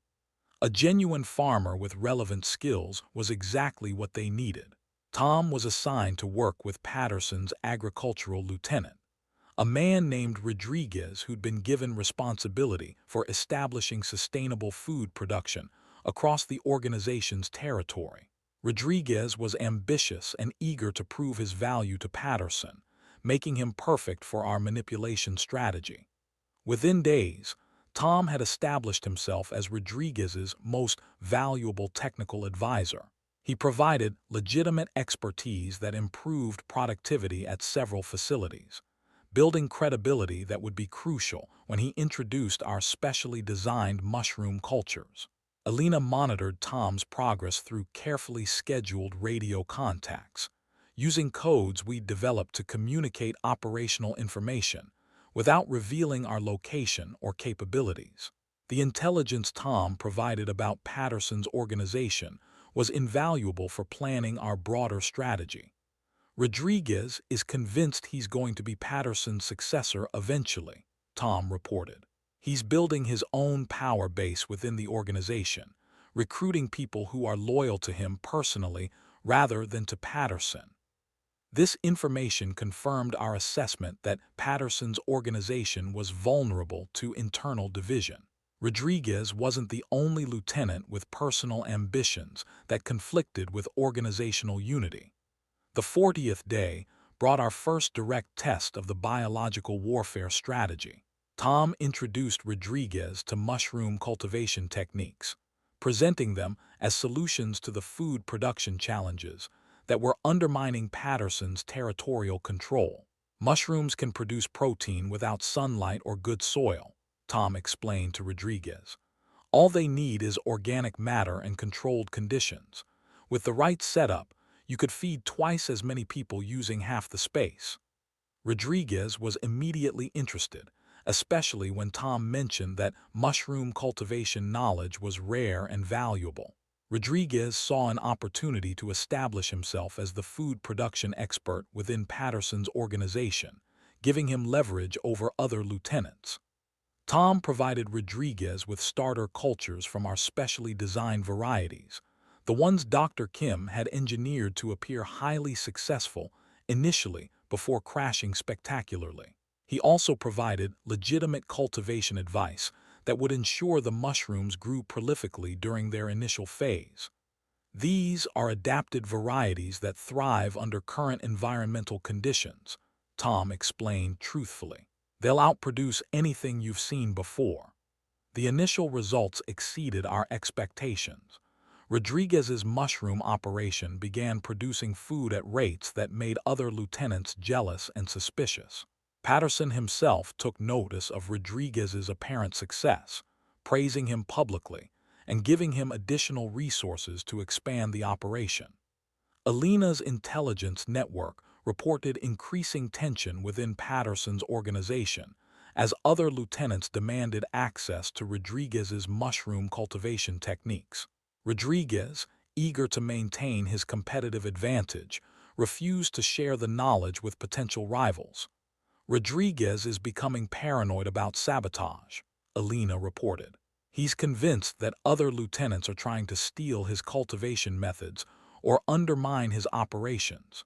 This paranoia was exactly what we'd hoped to achieve. Rodriguez's success with mushroom cultivation was making him powerful within Patterson's organization, but it was also making him a target for elimination by competitors who saw him as a threat to their own positions. Jake Henderson monitored the developing situation and identified opportunities to accelerate the internal conflicts we'd initiated. Rodriguez's paranoia is justified, he observed. The other lieutenants really are planning to undermine him. We just need to make sure they succeed at the right time. The 42nd day brought the beginning of Rodriguez's downfall. Dr. Kim's biological time bombs activated exactly as designed, causing massive contamination events that destroyed Rodriguez's mushroom operations within hours.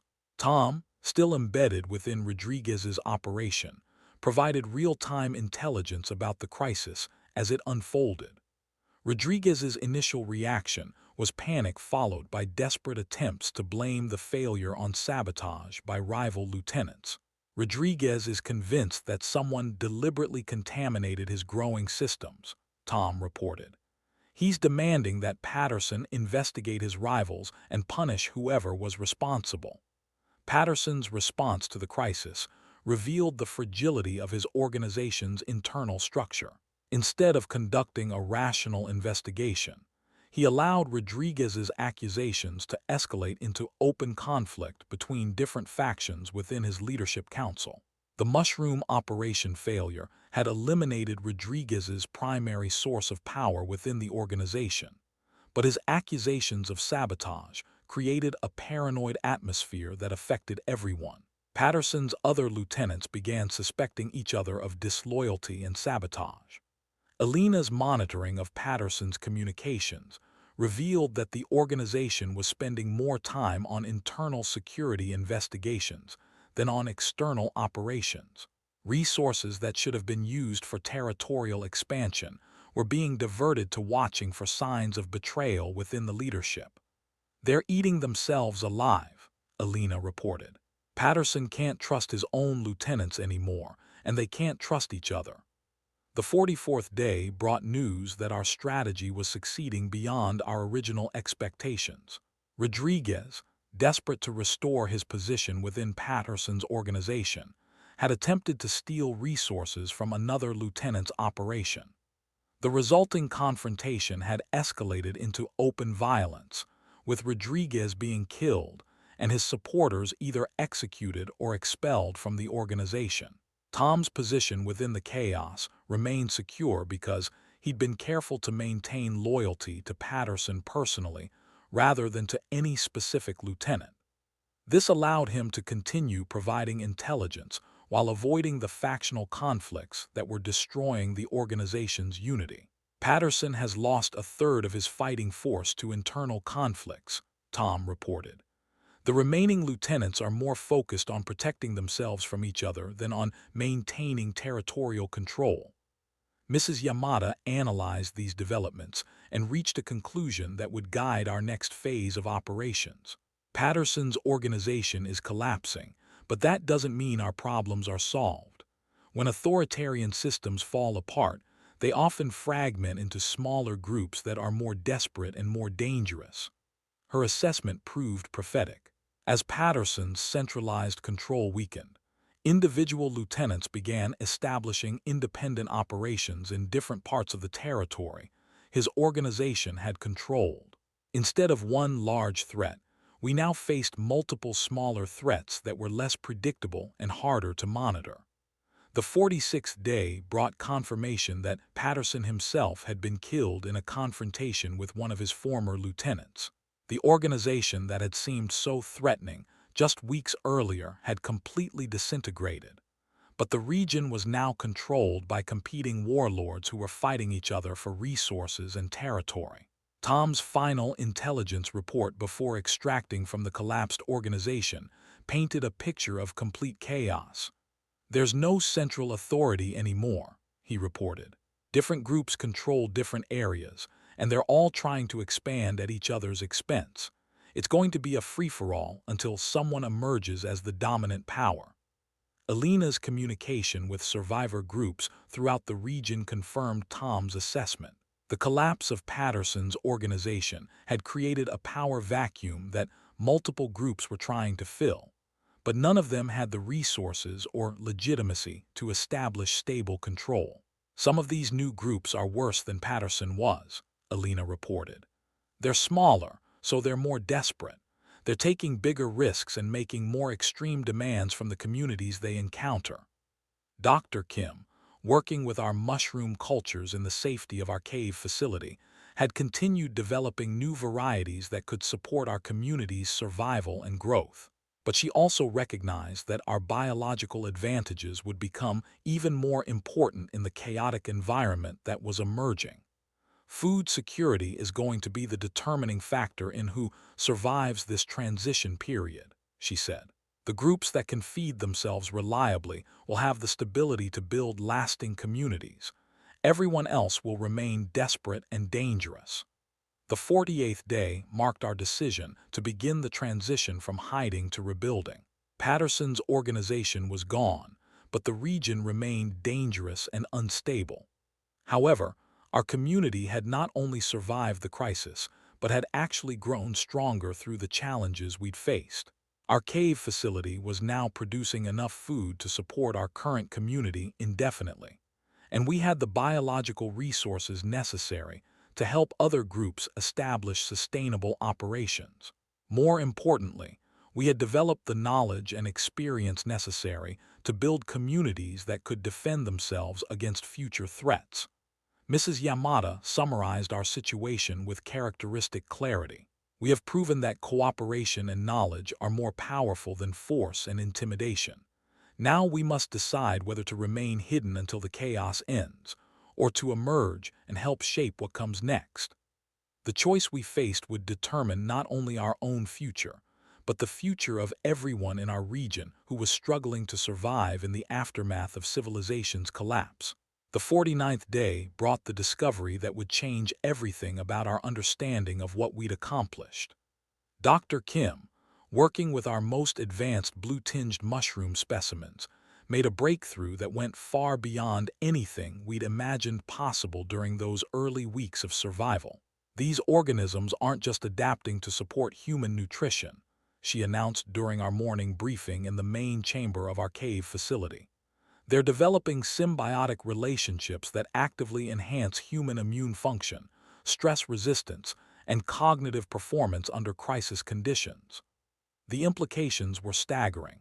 Our mushrooms had evolved beyond simple food production to become biological partners that were actively working to optimize human survival capabilities.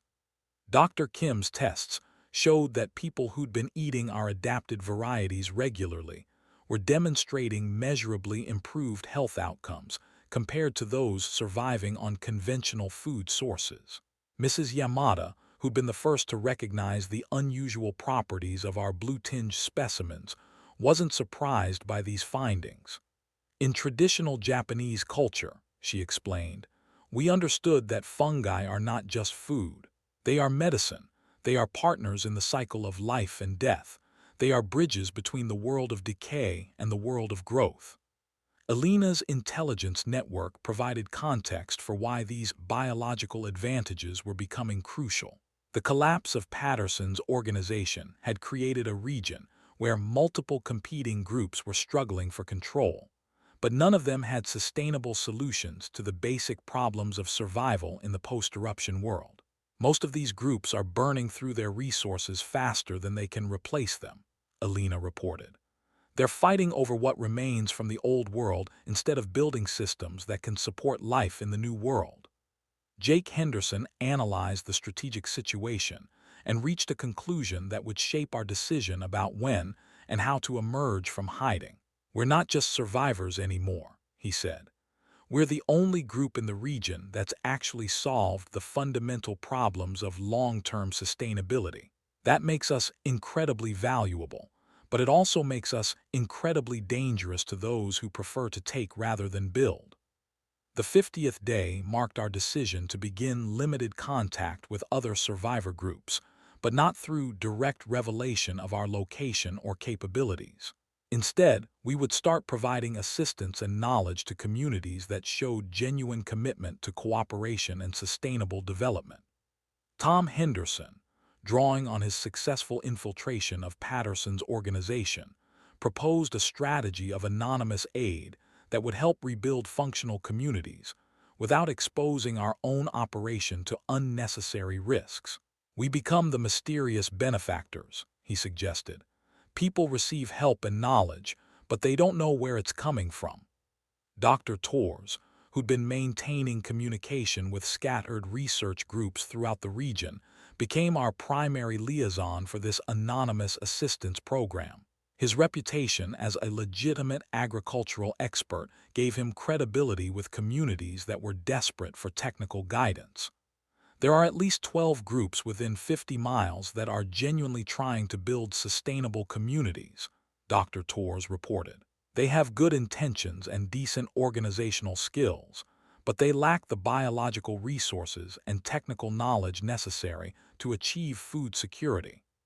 Our first anonymous intervention targeted a community of former university researchers who'd established a base in an abandoned school building. They had impressive scientific expertise, but were struggling with basic food production in the altered environmental conditions. Sarah Henderson coordinated the delivery of starter cultures and cultivation instructions, using dead drop methods that ensured the recipients received help without learning anything about our location or capabilities. The package included detailed written instructions, viable mushroom specimens, and enough growing medium to establish a small but productive cultivation system. The results exceeded our expectations.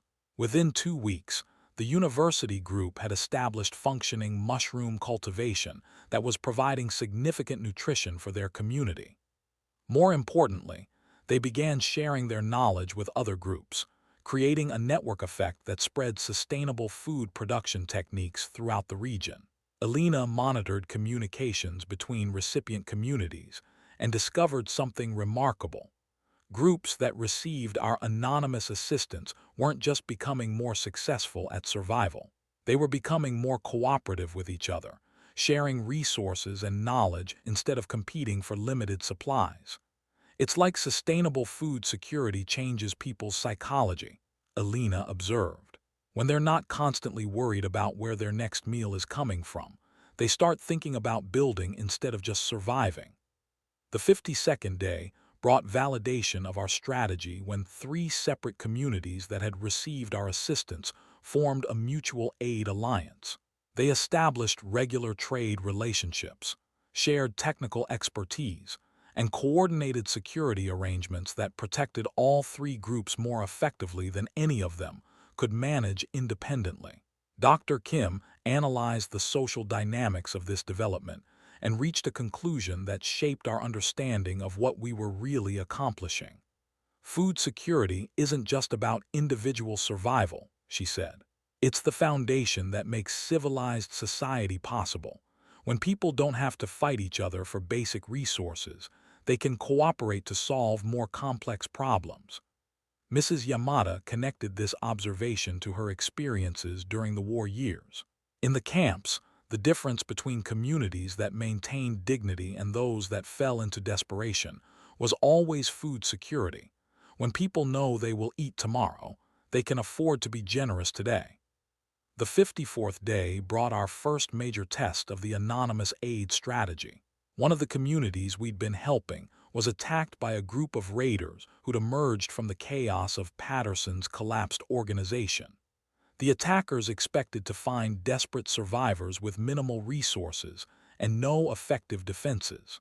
Instead, they encountered a well-fed, well-organized community that was prepared for exactly this type of threat. The improved nutrition and stress resistance that our mushroom varieties provided had given the defenders significant advantages in both planning and execution of their defense. Alina's intelligence network provided detailed reports of the failed raid. The attackers were confused, she said.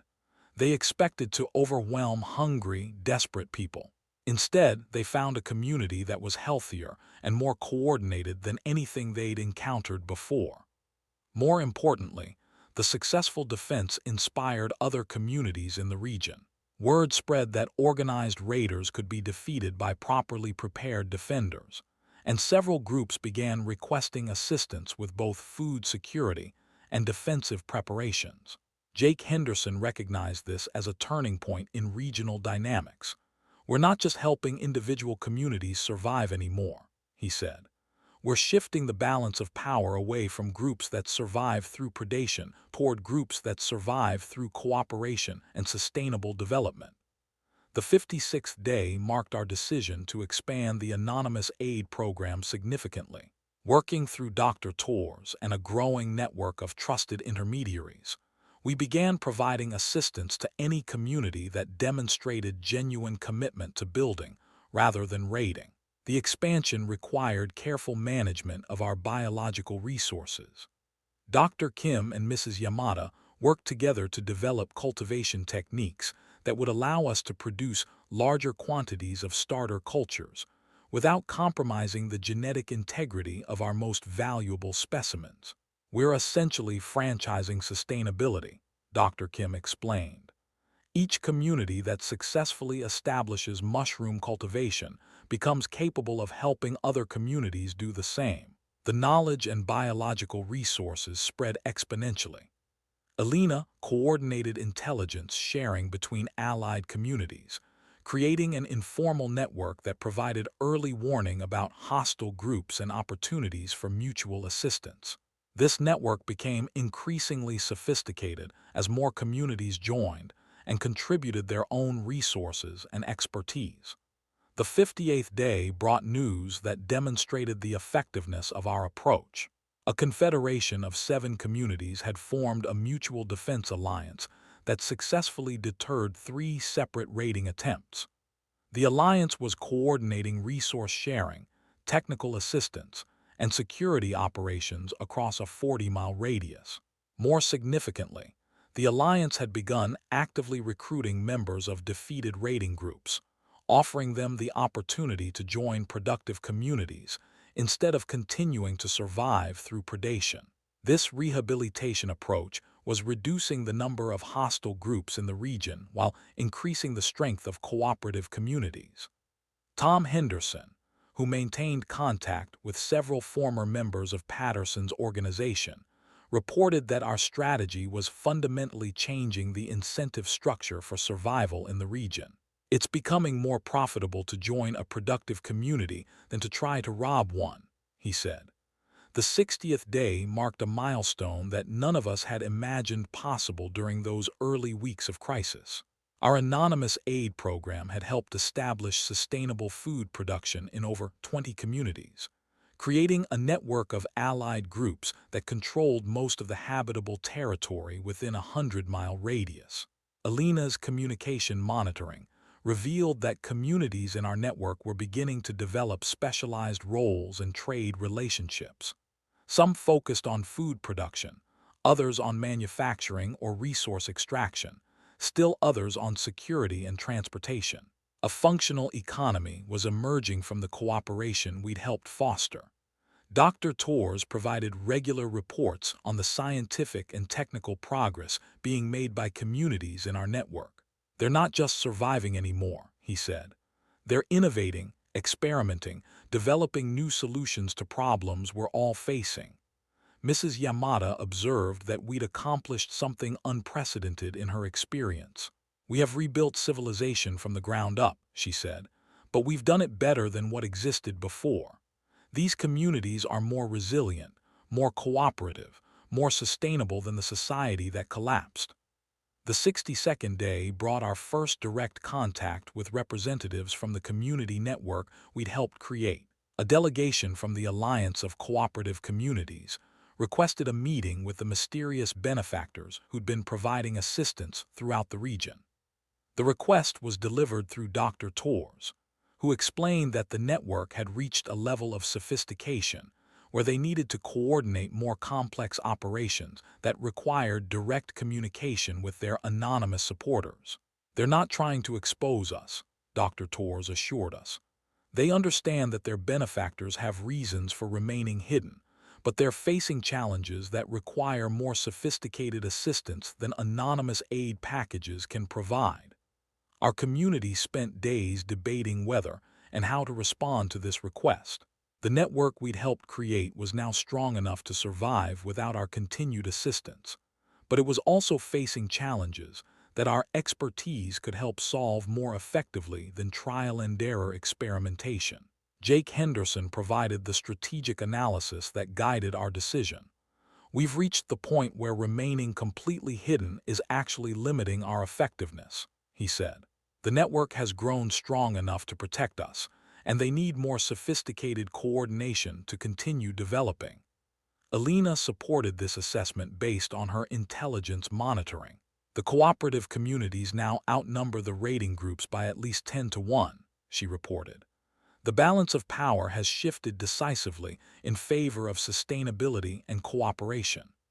The 64th day marked our emergence from complete anonymity, though we remained cautious about revealing our full capabilities or location. We agreed to meet with representatives from the Cooperative Alliance at a neutral location, with both sides bringing minimal personnel and no weapons. I represented our community at this first open contact, accompanied by Dr. Kim and Mrs. Yamada. The Alliance sent 3 representatives who'd been elected by their constituent communities to coordinate network operations. The meeting was remarkable for what it revealed about how much had changed since the early days of the crisis. The Alliance representatives were healthy, confident, and optimistic about the future. They spoke about challenges and opportunities rather than just survival and threats. "We know that someone has been helping us develop the capabilities that made all this possible," said Maria Santos, a former engineer who'd become the Alliance's coordinator for technical development. "We're not here to demand answers or explanations. We're here to say thank you and to ask if there are ways we can work together more effectively." Dr. Kim was fascinated by the Alliance's technical achievements. Working with the biological resources and knowledge we'd provided, they developed innovations that even we hadn't imagined. Their distributed approach to problem-solving had generated solutions that were often superior to what any single community could have achieved.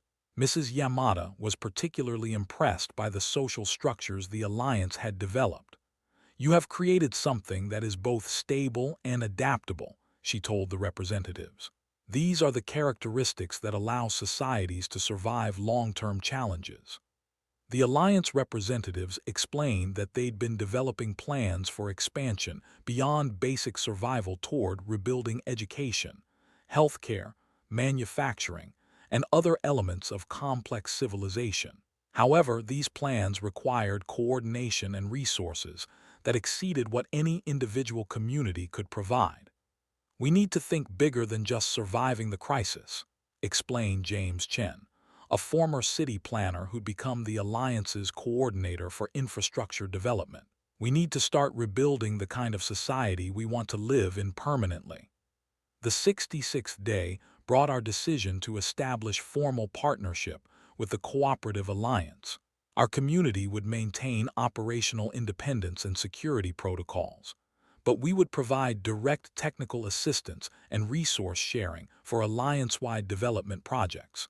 This partnership required establishing secure communication protocols and coordination mechanisms that could operate without compromising our defensive capabilities. Alina and Jake Henderson worked together to design systems that would allow effective cooperation while maintaining our ability to disappear again, if necessary. Dr. Kim began coordinating biological research programs with Alliance communities that had developed scientific capabilities.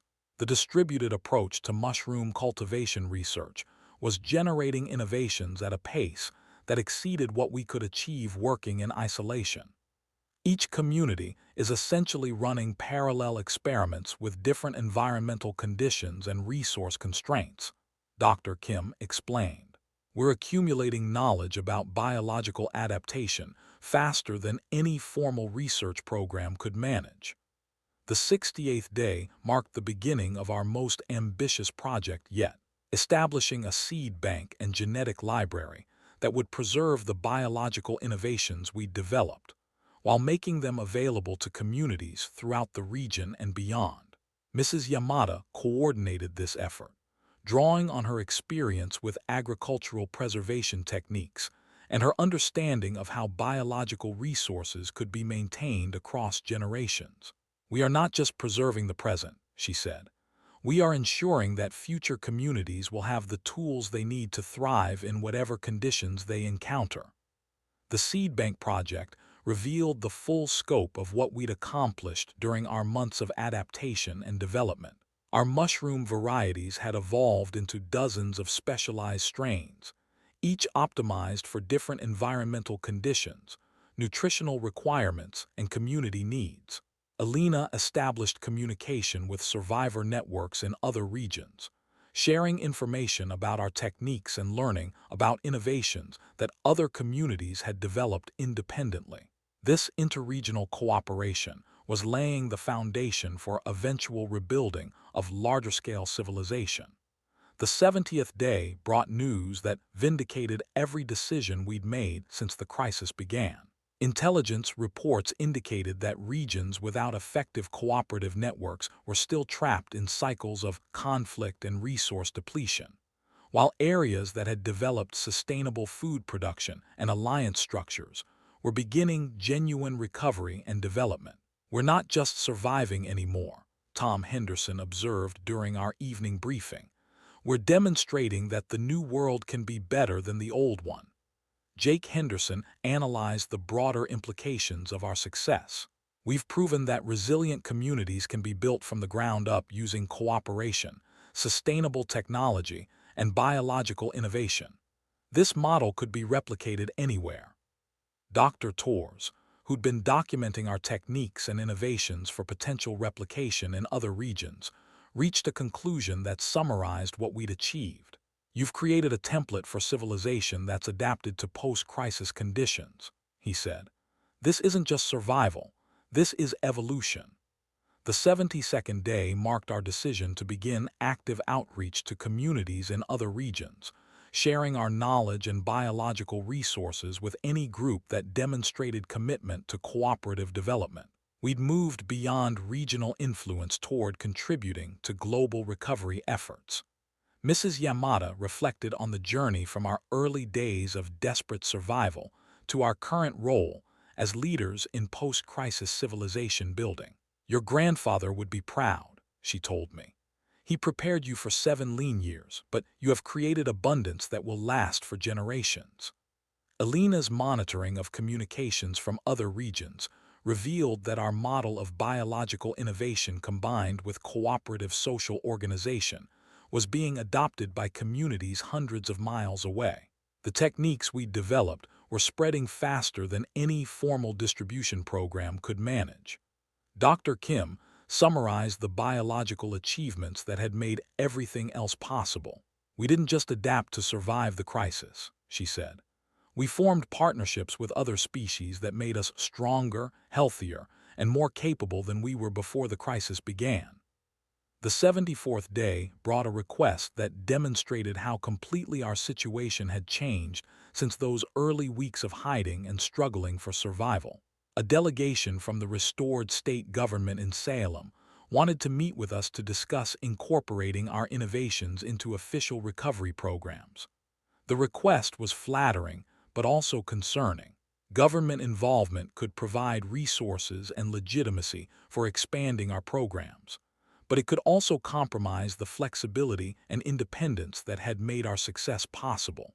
We need to be careful about becoming too institutionalized, Jake Henderson warned. Our advantages come from being able to adapt quickly and operate outside normal bureaucratic constraints. Alina supported this caution based on intelligence about government operations in other regions. Most official recovery programs are still focused on restoring the old systems rather than building better ones, she reported. They might not understand or support the innovations that made our approach successful. The 76th day marked our decision to engage with government representatives while maintaining our operational independence. We would share knowledge and techniques freely, but we would not allow our communities to be absorbed into larger bureaucratic structures that might limit their effectiveness. Dr. Torres coordinated these discussions, serving as our liaison with official recovery programs while protecting our core operations from interference or control. His reputation with both academic and government institutions made him an ideal intermediary for these sensitive negotiations. The 80th day brought recognition that our 90-day survival story had become something much larger than personal survival or even community building. We demonstrated that crisis could be an opportunity for evolutionary development rather than just a challenge to endure. Mrs. Yamada, now in her 80s but more energetic than she'd been during the early days of the crisis, reflected on what we'd accomplished together. "We have lived through the collapse of one world and the birth of another," she said. "Most importantly, we have proven that the new world can be designed consciously rather than allowed to develop by accident." Alina's communication networks now spanned multiple states, coordinating cooperation between hundreds of communities that had adopted variations of our techniques and social organization models. The regional network we'd helped create was becoming the foundation for continental recovery efforts.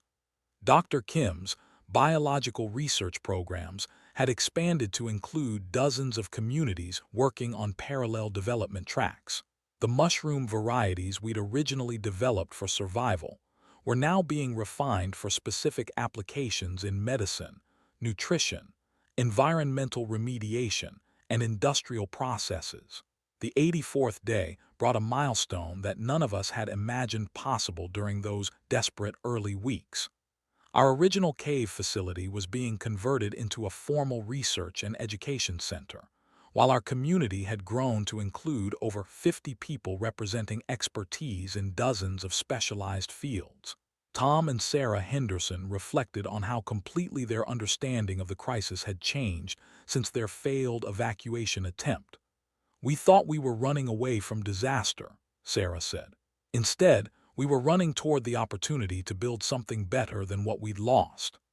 Jake Henderson, now coordinating security for a network of allied communities rather than just defending our isolated operation, had developed into a strategic thinker whose insights were sought by communities throughout the region. "The crisis taught us that resilience comes from cooperation and adaptation, not from walls and weapons," he observed. The 86th day marked our establishment of formal diplomatic relationships with recovery governments in 3 different states. These relationships allowed us to contribute to larger-scale rebuilding efforts, while maintaining the independence and flexibility that had made our innovations possible. Alina had become the de facto coordinator of interregional communication networks, managing information sharing between survivor communities across thousands of square miles. Her role demonstrated how individual expertise could scale up to continental influence through effective networking and cooperation. Dr. Torres continued his work documenting and disseminating our techniques, but his focus had shifted from basic survival to advanced applications of biological innovation in post-crisis civilization building. His research was being used by communities worldwide to develop locally adapted versions of our approach. The 88th day brought news that our influence had spread far beyond North America. International aid organizations were studying our techniques for application in regions affected by other types of crisis, from conflict zones to areas impacted by climate change and resource depletion. Mrs. Yamada, now recognized as one of the leading experts on crisis-adapted agriculture, had begun training instructors who would carry our techniques to communities on other continents. "Wisdom shared is wisdom multiplied," she said. "The knowledge we developed here belongs to all humanity." The 90th day arrived with a sense of completion that was also a recognition of new beginnings. Our 90-day survival story had become the foundation for innovations that were reshaping how humans thought about resilience, cooperation, and sustainable development. Standing in the main chamber of our cave facility, surrounded by thriving mushroom cultures that continued to evolve and adapt, I reflected on the journey from desperate survival to confident leadership in post-crisis civilization building. The blue-tinged specimens that had first caught my attention during those early weeks of environmental chaos had become the biological foundation for communities spanning thousands of miles.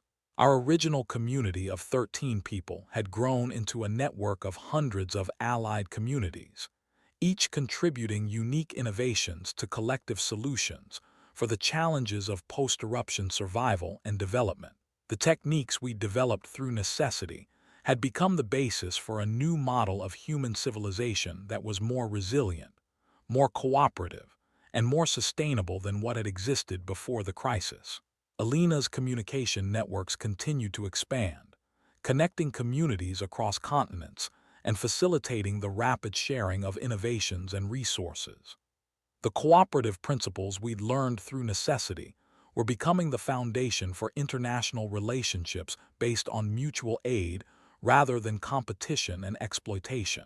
Dr. Kim's research programs had evolved into formal scientific institutions that were developing applications for biological cooperation far beyond mushroom cultivation.